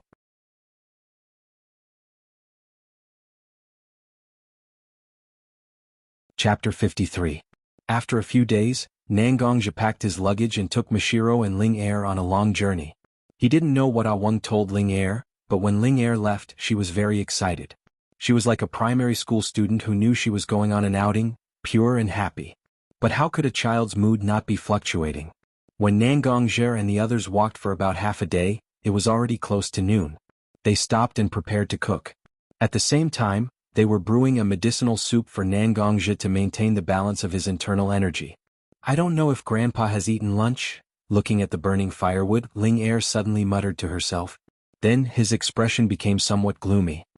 Don't worry, before we left, didn't we ask the neighbor next door to take care of Ah-Weng? There was a family next door to Ah-Weng's medicinal hut. This family had always relied on providing Ah-Weng with some of their own herbs to earn some extra money. Therefore, their relationship with Ah-Weng was very good. The neighbor next door also knew that Ling-er couldn't cook because she was leaving. The two families agreed to bring a portion for Ah-Weng when they cooked. I know, Ling-er nodded, but she was still a little unhappy. She held a piece of paper in her hand and flipped the firewood under the stove from time to time. I miss Grandpa a little. When she said this, Ling-er's eyes were obviously covered with a layer of mist. It looked like tears were about to gather and fall to the ground. Ling-er, Big Brother saw a little white rabbit. Do you want to go catch it with Big Brother? Seeing Ling Er like this, Nangongzhi didn't feel good in his heart. Therefore he wanted to divert Ling Er's attention and not wallow in sadness. Rabbit? Ling Er raised her head, her eyes flashing with curiosity and a fresh light. Seeing Ling Er's appearance, Nangongzhi finally let out a sigh of relief. He turned his head and gave Mishiro a look, indicating that he should bring Mishiro out for a walk. Then he took out a fireworks stick from his back and handed it to Mishiro. I don't feel very good about this place. There might be some trouble. This is for you. If anything happens, use it to inform me. When everyone decided to rest, Nangongzhi carefully observed the surrounding environment. There was a dense forest, tall trees and a few steep hills. Such a place was simply a natural bandit's nest. However, it was obvious that Mishiro and Ling Er did not have much energy left to travel, and he needed the medicine to maintain the balance of his internal energy. Therefore he stopped here. But since he was going to take Ling Er out to relax, he naturally had to be fully prepared. Alright, I got it. I'll be careful. Looking at Ling Er's appearance, I felt my heart ache. But he couldn't bear to tell her about Wang's condition. He could only take it one step at a time. You can show her around. Moreover, it was not just the blood of a few people. At least 40 to 50 people had been killed to create such a strong stench. Nangongzhi suddenly sped up and hugged Ling Er in his arms. He covered Ling Er's mouth to prevent her from making a sound. Ling Er, don't talk, listen to me. Nangongzhi put his mouth close to Ling Er's ear and said in a very soft but clear voice. Ling Er nodded and Nangongzhi let go of Ling Er. A lot of people died in front, at least 40 to 50 people. I can already smell the blood. This place is very dangerous now. So I will send you to Mishiro's sister first. You stay with Mishiro's sister. Then I will go and check. After saying that, Nangongzhi carried Ling Er. They quickly returned to Mishiro's place. Mishiro, a lot of people died in this area. I will go and take a look.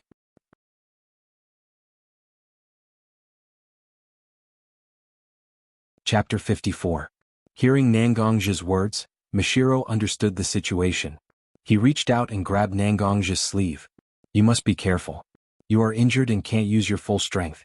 If you can't, just retreat. Don't force yourself. Now Mishiro understood Nangongzhi's physical condition from Wang. Although he didn't know about the sword chi and being possessed by the devil, he also knew that Nangongzhi couldn't use his full strength. Don't worry, I will be careful. You stay here with Ling Er. I will summon Li Yang to protect you. After speaking, Nangongzhi called out to Li Yang in his mind. Li Yang, I need you to protect the two of them.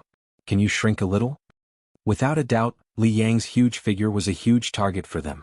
Only if Li Yang could shrink her body would Nangongzhi be at ease leaving Li Yang here. Of course I can shrink. But kid, if I am not by your side, you won't be able to summon the black armor. Li Yang reminded Nangongzhi at the right time. Don't worry, although I can't use too much internal energy now. However, he was still able to escape. What I am afraid of now is that someone will take the opportunity to come here after I leave. They will be a threat to Ling Er and Mishiro. You stay here for now. Nangongzhi stretched out his finger and bit a small wound. Blood seeped out. Nangongzhi pressed his finger on the lion's head seal on his shoulder. Li Yang, come out. The lion's head seal's blood-red light covered Nangongzhi's entire palm. Nangongzhi pressed his palm on the ground. A blood-red array instantly covered the ground under his palm. Roar. A small but arrogant sound came from the array created by Nangongzhi. Little girl, this is the second time we've talked. Li Yang, who was summoned by Nangongzhi, raised her head and looked at Mishiro. She looked at Mishiro with a dignified expression. Mishiro was stunned, but after a short while Mishiro came back to his senses. Opening his arms, he hugged Li Yang in his arms and rubbed his face against her. What a cute little poodle. It's even black. In an instant, Li Yang's entire body went Sparta. I'm a lion. Lion. Li Yang was in Mishiro's embrace and was pressed down by Mishiro's large breasts. He shouted intermittently that he was a lion. Ling Er, who was standing at the side, saw Li Yang's appearance and her eyes sparkled. Big brother, this puppy is so cute. Can I hug it? And this puppy can even talk. Li Yang did not refute this time, because at this moment, Li Yang was already rolling her eyes because of Mishiro's large breasts. Okay, Mishiro. Put Li Yang down. Look, it can't even breathe. Under Nangongzhi's persuasion, Mishiro finally let go of Li Yang. At this moment, Nangongzhi finally had the time to properly observe Li Yang's current appearance. It still had black fur and a golden mane. However, the mane had become very short, and Li Yang's size had also become that of an ordinary poodle. The golden flames on its tail and limbs had been retracted by Li Yang. Looking at it now, it really did look like a dog. Li Yang, seriously? You really do look like a dog right now. Nangongzhi looked at it and finally squeezed out this sentence. Li Yang, who was lying on the ground and gasping for breath, heard Nangongzhi's words and instantly exploded.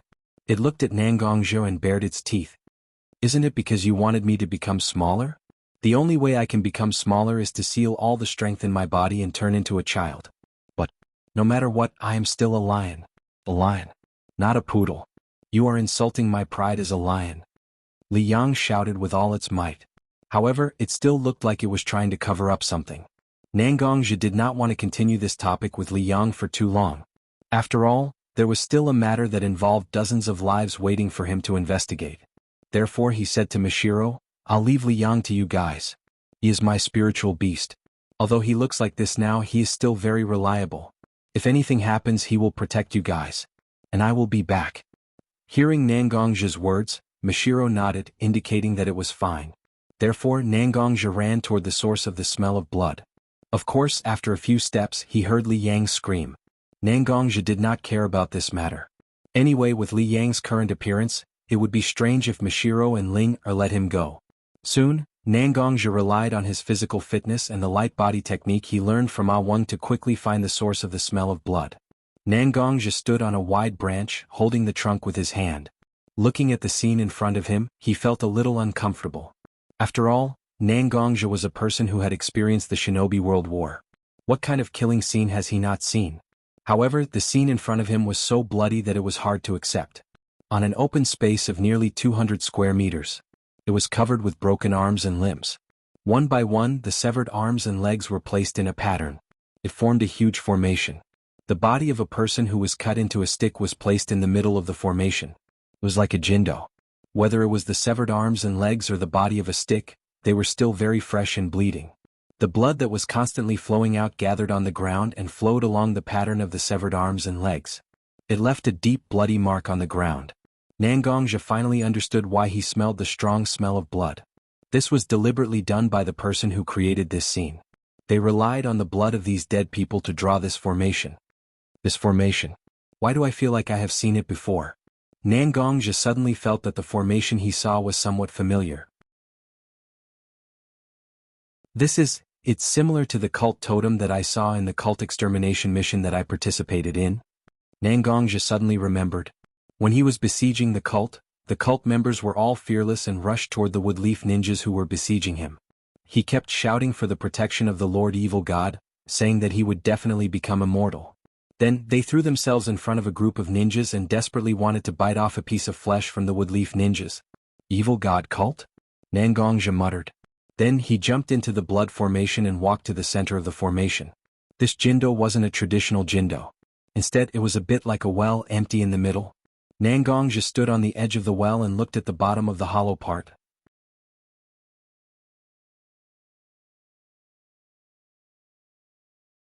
Chapter 55.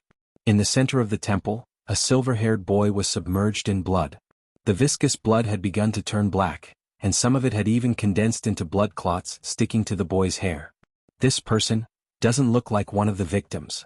Nangongzhi muttered in his heart. Because it was obvious that the people who died here were killed as materials for this evil cult formation. The boy submerged in blood obviously didn't have any physical injuries. Therefore Nangongzhi slowly pulled out the black sword behind him. Nangongzhi also knew a little about the evil cult's crazy doctrine. If this terrible cult was resurrected, it would undoubtedly be an extremely bad thing for many people. Just as Nangongzhi raised the long sword in his hand and was ready to stab the boy. Ah! The silver-haired boy submerged in blood suddenly screamed, and his whole body jumped out of the blood pool.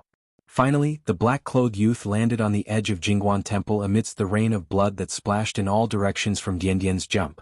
At this moment, Nangongzhi finally saw the true face of the young man. This is simply not a face that a normal person should have. Black and white formed a strange but strangely beautiful graffiti. The boy's arms and legs exposed under his tattered clothes also turned black with white patterns. Ah! I did it! I did it! The boy laughed madly and his eyes were filled with tears because of the laughter, mixed with the blood clots that slipped from his hair and crossed the boy's strange face. Evil God Sama really exists. From today on I, Haiden Sama, am immortal. Ah. The silver-haired boy Haiden laughed wildly in Nangongja's eyes, it was so sick. But at the same time, Nangongja also found a ninja forehead protector on Haiden's neck, which belonged to the land of Hot Water Ninja Village. You are a ninja from the land of Hot Water? You actually fell into the evil cult of the evil cult? You simply lost the face of the Hot Water Ninja Village. Nangongja pointed the tip of his sword at Haiden, and Haiden also got out of his crazy state. Looking at Nangongja in front of him, and the Woodleaf Ninja forehead protector inlaid on Nangongja's coat. Woodleaf Ninja? Let me tell you, I, Master Fei Duan, am now an immortal superhuman who has been blessed by the evil god. You're not good enough. Looking at Haiden's arrogant face, Nangongja felt uncomfortable. It's not like I haven't killed anyone from the Cthulhuism Society. They all said that they were immortal, but in the end, didn't they all get their heads chopped off and become a pile of mud on the ground? Looking at Nangongja's cold and indifferent appearance, Fei Duan's heart instantly surged with anger. Haiden's ninja talent is not very high. When many of his friends have reached the realm of Chunin, Haiden is still wandering in the realm of Genin. Because Haiden's physique has been very bad since he was a child. Whether it is the amount of chakra or physical fitness, he is almost at the bottom of the list. Because of this, Haiden is often looked down upon. It is precisely for this reason that Haiden joined the evil cult without hesitation after he discovered the evil cult and understood its terrible doctrines, and even treated himself as a sacrifice to the so-called evil god Sama. How dare you? How dare you? Haiden lowered his head, and his whole face was distorted. His teeth clenched together tightly, and the place where his eyes were set was bleeding because of the excessive force. He raised his head fiercely and his whole person roared, "How dare you look down on me? Those who look down on me." What? Die. Looking at the suddenly crazy Haiden, although Nangongja seemed to be careless, he still put on a fighting posture, waiting for Haiden's attack. The land of hot water is a weak country. Originally, the land of hot water, which shone in the First Shinobi World War, has fallen to the point of third-rate shinobi village. But Nangongja still didn't look down on Haiden. Every shinobi village has one or two very dangerous moves or cards up their sleeves. Nangongja will never take this kind of thing lightly. Go to hell. At this moment, Haiden didn't have his terrible three-edged sickle. So he just grabbed a standard kunai and rushed forward to fight Nangongja. At first, Nangongja also held back a little. He was ready to test Haiden's strength. But slowly Nangongja found something wrong. It's not that Haiden is strong but that Haiden is too weak. In the shinobi world, ninjas around 20 years old like Haiden have almost no comprehensive strength lower than a chunin. Most of the ninjas who can be sent out to perform missions alone are chunin. The strength shown by Haiden now is obviously at the genin level. And since Haiden didn't use a wave of ninjutsu before the fight like ordinary ninjas, then it proves that Haiden's ninjutsu level is not good. A ninja with not good ninjutsu, ordinary taijutsu, unknown genjutsu, and not strong spiritual power. What kind of shinobi village would let such a ninja come out of the village and lose face? Nangongja looked at the sloppy flying Duan and really couldn't bring himself to fight. He increased the strength of his hands. The complicated fatal 13 swords, under Nangongja's accelerated wave, was like a gorgeous firework, exuding its own deadly and beautiful brilliance. Haiden faced Nangongja's accelerated swordsmanship and increased strength, but he was somewhat dwarfed in an instant. The kunai in his hand almost fell out of his hand under the huge force. You will die here, you remnant of the Cthulhuism Society. You will rot here with these people who were killed by you, and turn into a handful of yellow earth. After finding an opening, Nangongja exerted force with his feet and charged forward. The black sword pierced straight into Haiden's eyebrows. Yellow and white liquid seeped out along some uneven places on the black sword. Nangongja exerted force in his hand and pulled the black sword out of Fei Duan's head. Looking at the filth on the black sword, he frowned. He shook the black sword hard to get rid of all the filth on it, and slowly inserted the black sword into the scabbard on his back. Now that I have figured out what is going on, and I have solved this remnant of the Cthulhuism Society, let's go back and find Mishiro and Ling. Nangongja just lifted his foot and was about to leave. Suddenly he heard the sound of a hidden weapon breaking through the air from his side. He quickly turned sideways and avoided the hidden weapon fired at him. The moment he turned around, Nangongja opened his eyes wide. How is it possible?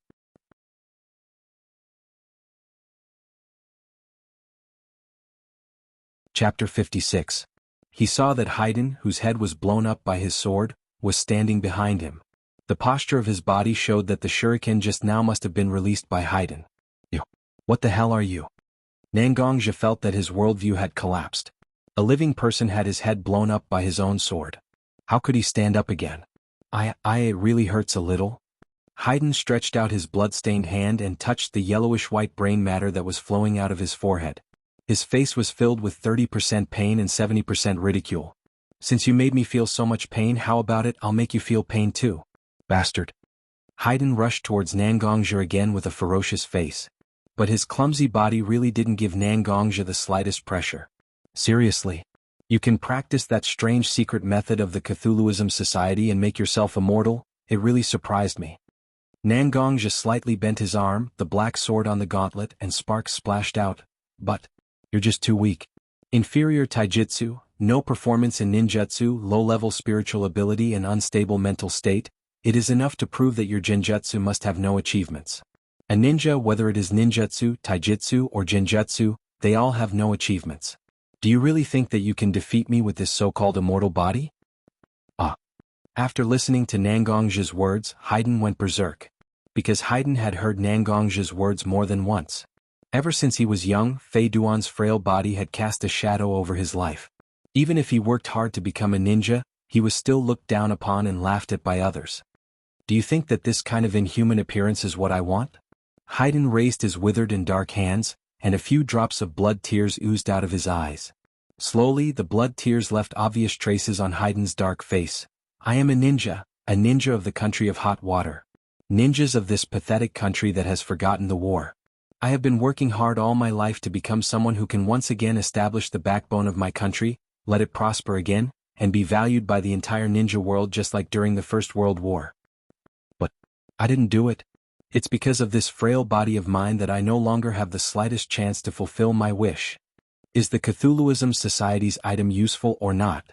I think you, the person who exterminated this religion, have the right to speak. However, I spent nearly 10 years researching it. Just because it gave me a faint glimmer of hope to realize my dream. Lord Cthulhu has blessed me. From now on I will never die. I am the evil god. The evil god is me. I will turn those who look down on me into blood sacrifices for the evil god. Let each and every one of them get the ending they deserved. Become the source of my strength. The people on the ground are none other than the people from my village. I gave them a kind of poison that weakens their limbs and knocked them out. Then one by one they were turned into human sticks. Although their limbs were weak, but the pain was still there. They could only watch themselves being dismembered. They can only pray to God, let their blood run dry as soon as possible. So that they can fall into a coma or die, so that this kind of pain can be removed from their body. Listening to Fei Duan's narration, Nangongja's whole body trembled. Such a sick personality, isn't it determined by his childhood experience? Now the sickness and distortion is simply to the point of no return. You are really possessed. Compared to the phenomenon described by a Wang to himself, Nangongja suddenly found that standing in front of him, this young man was full of flaws.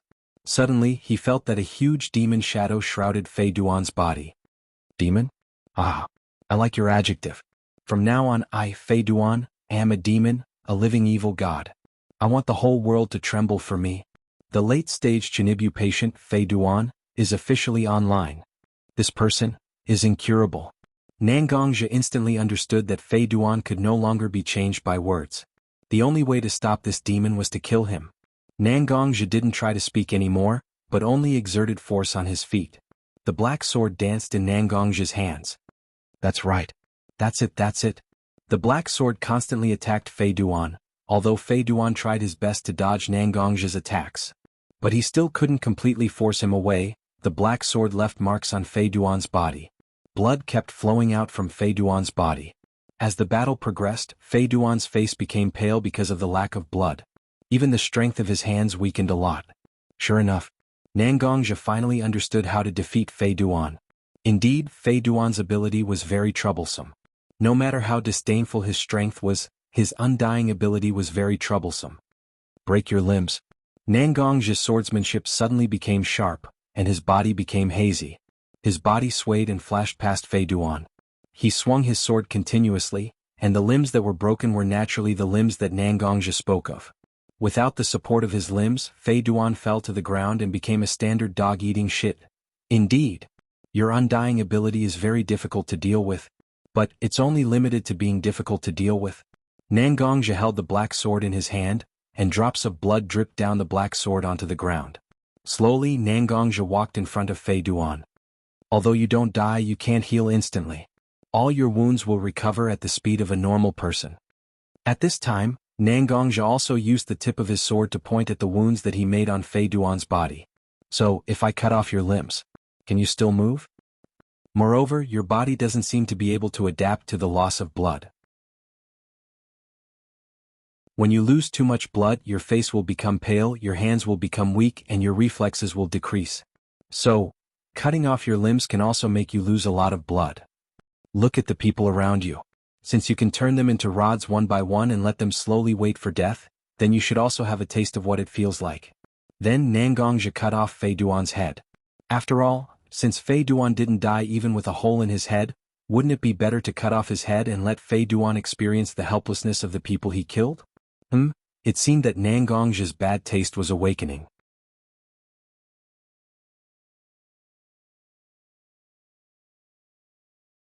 Chapter 57. Nangongja left just like that.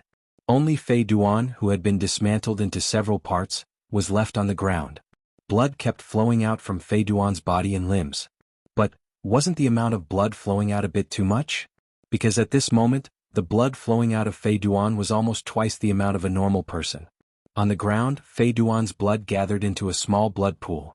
At this time, on a big tree near Fei Duan, a huge pitcher plant strangely emerged from the trunk. The pitcher plant suddenly opened, revealing Ju's half-black and half-white face.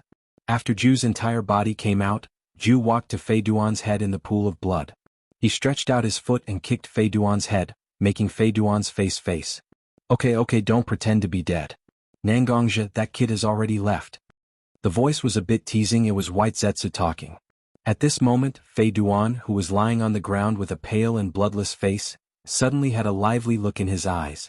Seeing that it was Ju standing in front of him, his whole body seemed to relax. I thought who it was. It turned out to be you. Hurry up and put it together, otherwise you really might not be able to withstand it. Looking at Fei Duan on the ground, Ju was speechless. He didn't think that there was an existence in this world that made people more speechless than White Zetsu. He raised his right hand, thin branches stretched out from his wide sleeves. The branches were like silk threads, connecting Fei Duan's limbs, head, and body that had been cut off. I can only help you put the body together temporarily. In the future, when you team up with your partner, he will be able to help you recover better. The voice was a bit calm, it was obviously Black Zetsu talking. Why are you so sure that I will definitely join your organization? Fei Duan seemed to have recovered a lot at this time, sitting on the ground like a little hooligan. It was clear that he wanted to ask for a sky-high price and ask for more benefits for himself. If it weren't for the information we provided, you wouldn't have been able to perfect your immortality technique. Since you fought with Nangongja, you should be able to see how big the gap is between you and the high-level combat power of the major ninja villages. We'll give you more secret techniques that suit your abilities. He spoke with fervor and assurance, giving off a déjà vu of a multi-level marketing organization. Fei Duan thought about how he had been beaten up by Nangongja, and a nameless fire burned in his heart. He had actually fallen to the point where he had to rely on his own ability to play dead. This was the only way to escape Nangongja's death threat. Nangongja discovered that Fei Dan's various weaknesses, such as slow recovery and insufficient blood supply, were actually all deliberately displayed by Fei Dan. Although at that time Fei Duan's mental state was not very calm. However, under the threat of death, he had no choice but to think of a way to survive.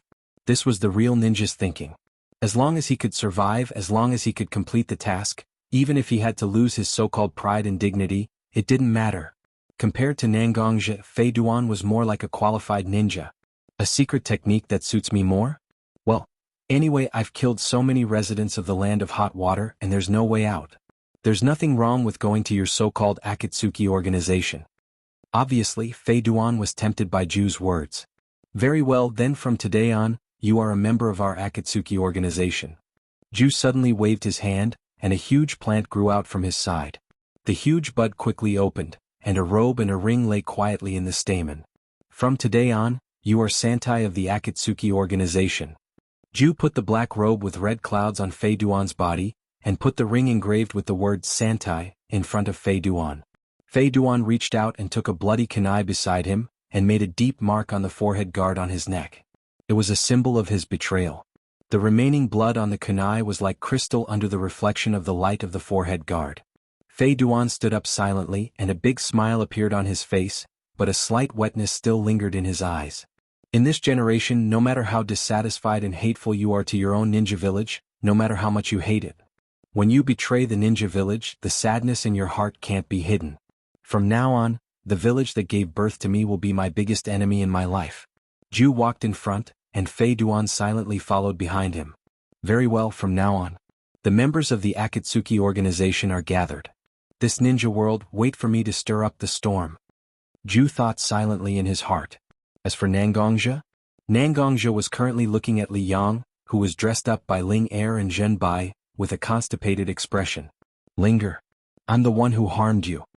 Nangongja didn't dare to say this sentence, but he mourned for Linger in his heart for a moment. Although overall, Linger is still the original Linger, but looking at it carefully, there are some differences. For example, what the hell is this pink hairpin? It's obviously Linger's hairpin.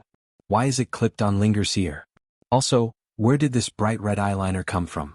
Does Mishiro have such eye-catching eyeliner? The most helpless thing is not this. This was because Li Yang's lips were painted a fiery red. Nangongja, help me. These women are not human. If I didn't run fast, my little brother wouldn't be able to keep it. They actually said that if a puppy is not castrated, it's not a good puppy. Linger swung her tail that was tied with a bow, and ran to Nangongja's side as if she was running for her life. In an instant, she turned into a shadow and returned to her lion head seal, leaving behind all kinds of small decorations on the ground. Following closely behind were naturally Mishiro and Linger. Wait, Liang-chan, I just found a very beautiful blush. Mishiro shouted as he ran towards Nangongja. As for Linger, although her face was red, she still ran behind Mishiro with anticipation in her eyes. Seeing Nangongja, Mishiro suddenly seemed to have forgotten his crazy enthusiasm towards Linger. Instead, he reached out and ran his fingers through his hair. Gong gong. Are you okay?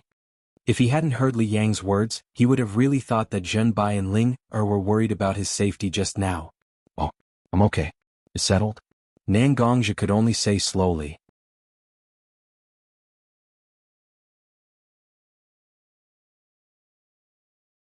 Chapter 58.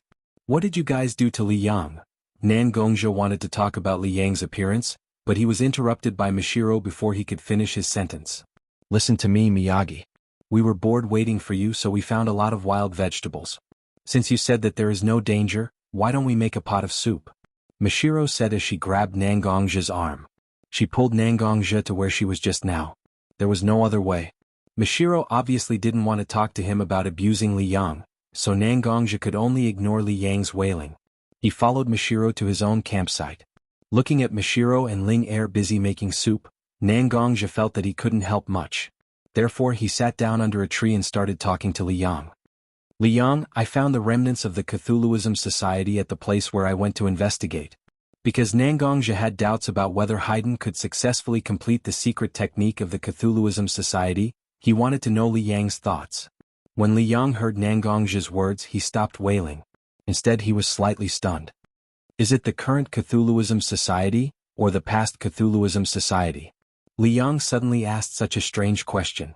Does the Cthulhuism Society have a past? Nangongja heard Li Yang's words and felt strange. Because when Nangongja destroyed the Cthulhuism Society, he also saw some information about the Cthulhuism Society. It said that the Cthulhuism Society had only existed for a dozen or 2 years, and it had only been 1 or 2 years since they started to flourish. How could there be a past?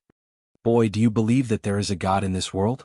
Li Yang didn't care about Nangongja's question, but he suddenly asked such a question. I don't believe in gods. Even the legendary ancestor of the shinobi world, the sage of the 6 paths, isn't he a very powerful person who is close to being a god? Nangongja didn't know why Li Yang would ask him such a question. He just answered according to his own thoughts. Gods exist, but they also don't exist. Because God is different from the omniscient and omnipotent existence that you know.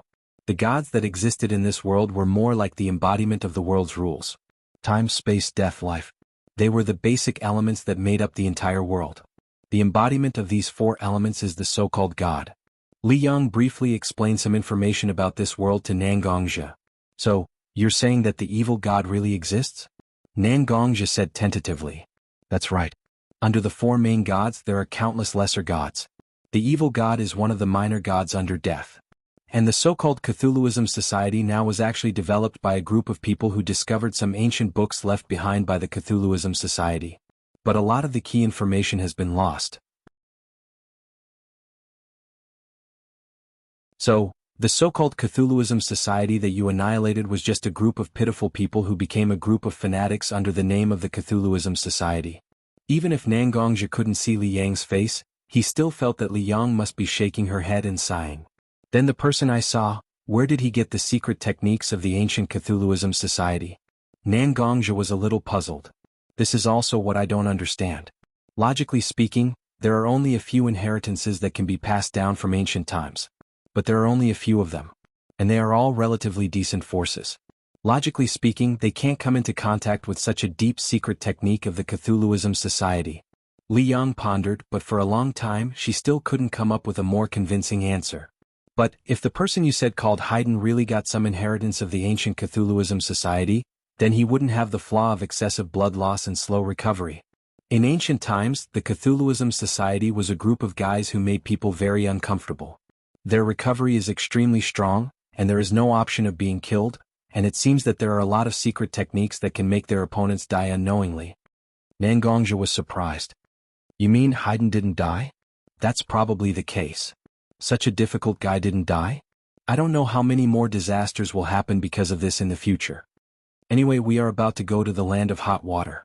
I will go to the hot water village on the way and tell some information about Haydn to the higher-ups there. Although Haydn doesn't bring much pressure to me now, most of the reason is that he has just completed the transformation of his body. There is still a lot of room for improvement that hasn't been explored. When he can fully exert his strangeness, it can be said that he is a difficult character to deal with. Nangongzhi actually recalled Haydn's ability at this moment, and he was still a little scared. Even if this strange ability hasn't been explored deeply, it is still a great advantage when fighting against ordinary ninjas. If it wasn't for the fact that he didn't completely relax after the headshot, he would have received a lot of damage from the shuriken no matter how hard he tried to dodge it. What are you doing? The meal is ready. Don't we have to hurry? Come and eat. Seeing Nangongzhi sitting under the tree in a daze, Mishiro took a spatula and hit Nangongzhi's head. Looking at Mishiro standing in front of him, she was wearing an apron, one hand on her waist, and her small mouth was slightly pouting. Nangongzhi couldn't help but smile. Hey. Why are you suddenly smiling like this? It's disgusting. Although she said it was disgusting, Nangongzhi still saw Mishiro's slightly red cheeks. Okay, let's go eat. Nangongzhi stood up and patted the dust and withered grass on his body. He walked towards Mishiro and Ling. Wow, the smell smells so good. As expected of Mishiro, even some wild vegetables can be so delicious. Listening to Nangongzhi's compliment, Mishiro's small head was raised high, and she nodded, indicating that Nangongzhi was right. At this time Ling pulled Nangongzhi's sleeve. She handed over Nangongzhi's internal energy soup. Brother, here's your medicine. Ling blinked her small eyes and looked at Nangongzhi. She clearly wanted Nangongzhi to praise her, which was really cute. Ling is also very powerful. Nangongzhi patted Ling head. Ling was like a little kitten, slightly squinting her eyes, and her head slightly swayed along with Nangongzhi's palm. Then can I continue to play with the puppy? Ling suddenly said. Nangongzhi, oars.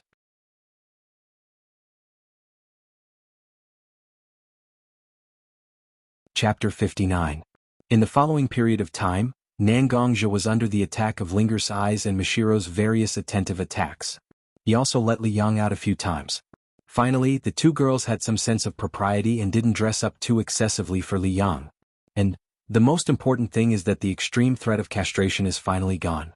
Although, Li Yang's calves were still a little soft when she was alone with Mishiro. Soon, under the leisurely rush of the few people, Nangongzhe and the other two arrived at the land of hot spring, which is famous for its many hot springs. Finally arrived at the land of hot spring. Nangongzhe stood in front of the land of hot springs boundary and stretched his body. I never thought that the road to the land of hot spring was so far. Looking at Nangongzhe complaining in front of everyone, Mishiro was a little angry. What, do you dislike me and linger for dragging you down? Even if Nangongzhe was so powerful, he would still wither from the blow of his beard and glare. How can that be? It's my blessing to be able to take Mishiro-san and the lovely little Linger with me. Nangongzhe had a wicked smile on his face as he pretended to be obedient to Mishiro, then reached out to pat Linger's head. He didn't know why, but since the last time he touched Linger's head, Linger's kitten-like appearance really made Nangongzhe's heart drunk. Therefore, Nangongzhe liked to touch Xiao Linger's head whenever he had nothing to do. Immediately, Nangongzhe took back the smile on his face and put his hand on Linger's head. He slightly adjusted his expression and said, "I'm going to Yukigura now. The incident I investigated before is very related to Yukigura. So I need to provide some necessary information to Yukigura." Hearing that Nangongzhe had business, Mishiro and Linger didn't pester Nangongzhe anymore. "In that case you can go to Yukigura. Linger and I will find a hot spring hotel nearby to stay. You can come to us after you finish your business," Mishiro said and walked in front of Nangongzhe. Although she was talking, she still stretched out her small hands to straighten Nangongzhe's clothes. "Don't worry, the land of hot spring is recognized as a neutral area. There's no danger. You and Ling-er can have some fun here and rest for a few days." Nangongzhe looked at Mishiro who was straightening his clothes. He didn't know why he suddenly thought of his sister Nangongro.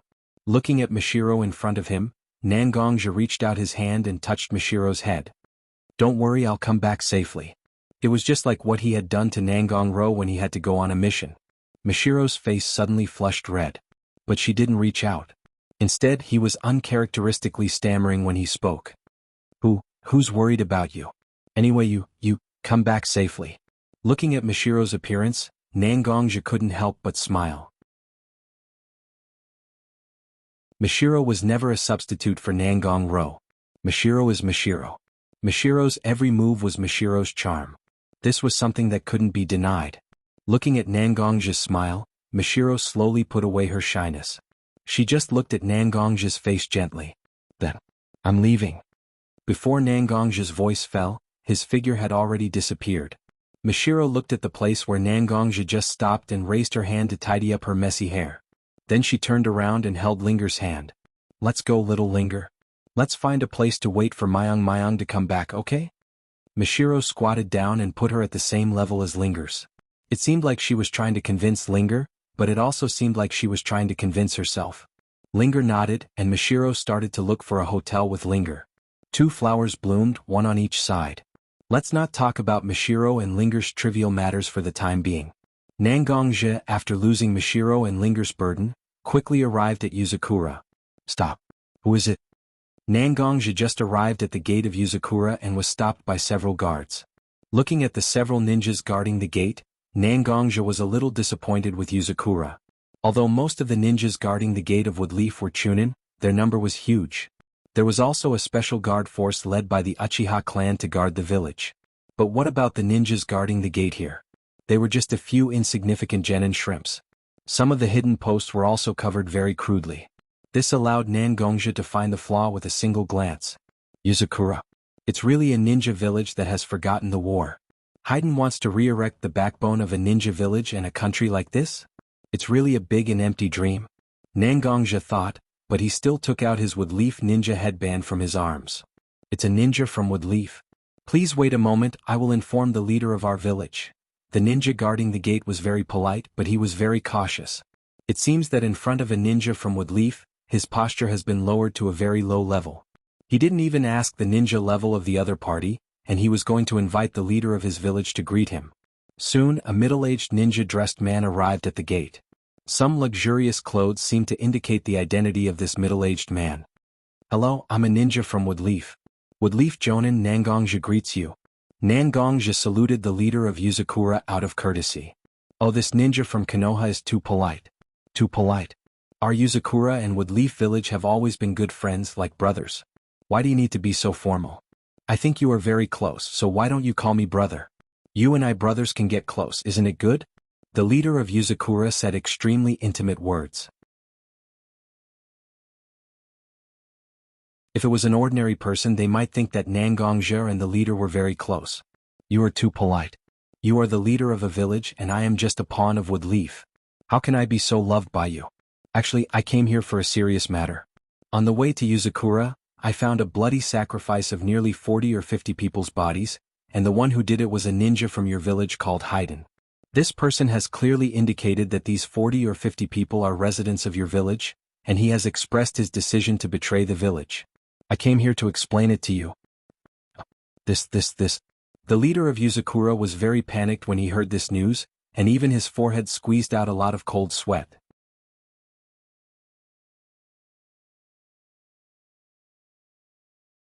Chapter 60. Nangongzhe looked at the Yuzu leader who had become flustered in front of him, and lowered the combat level of the village by a level. Can such a leader really lead the people of Yuzu to gain a foothold in the ninja world? Fortunately, Yuzu didn't have any resources that could make other countries jealous, otherwise they might have been swallowed alive by other countries. Kanzuya is really shameful. A soft voice suddenly sounded around Nangongzhe's noisy surroundings. But Nangongzhe still heard it clearly. Kanzuya. It was the name of the leader of Yuzu who led the way in front of him. Humph, just a businessman. I don't know what kind of despicable means he used, but he actually sat in the position of the leader of Yuzu. The discussion around him was getting louder and louder, and the volume was enough for a normal person to hear clearly. But Kanzuya, who was walking in front of Nangongzhe, still didn't react. It seemed that he couldn't hear the criticism around him. The smile on his face was still bright, and the respectful look was still maintained. This person.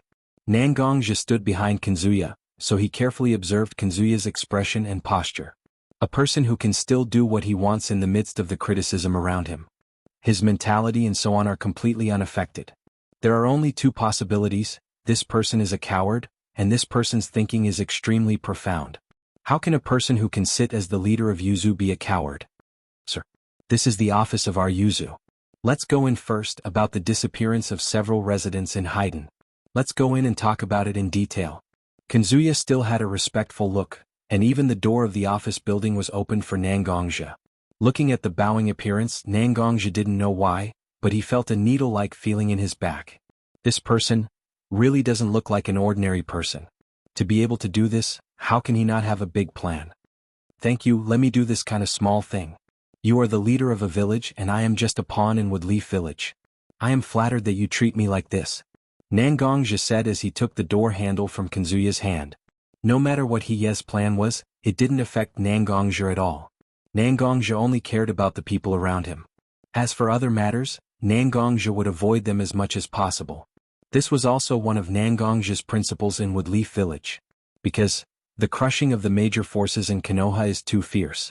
The Ino-Shikacho clan, the Uchiha clan, the Yuanfei clan where the 3 generations of Hokage came from, the Senju clan where the first and second Hokage came from, and many other small and medium-sized forces were either independent or attached to the great clans. They formed alliances with each other back and forth. Under the seemingly calm lake of Woodleaf village, huge waves were set off. Although Nangongzhe was a little famous, but in front of the family's strength, it was still not enough. Except for himself, who had a deep relationship with the Hatake clan because of the way he entered the village, Nangongzhe almost didn't get close to any of the clans. Before White Fang killed himself, many people thought that Nangongzhe wanted to rely on the Hatake clan, a rising power. But after White Fang's death, those people had no scruples, and all kinds of wooing emerged one after another.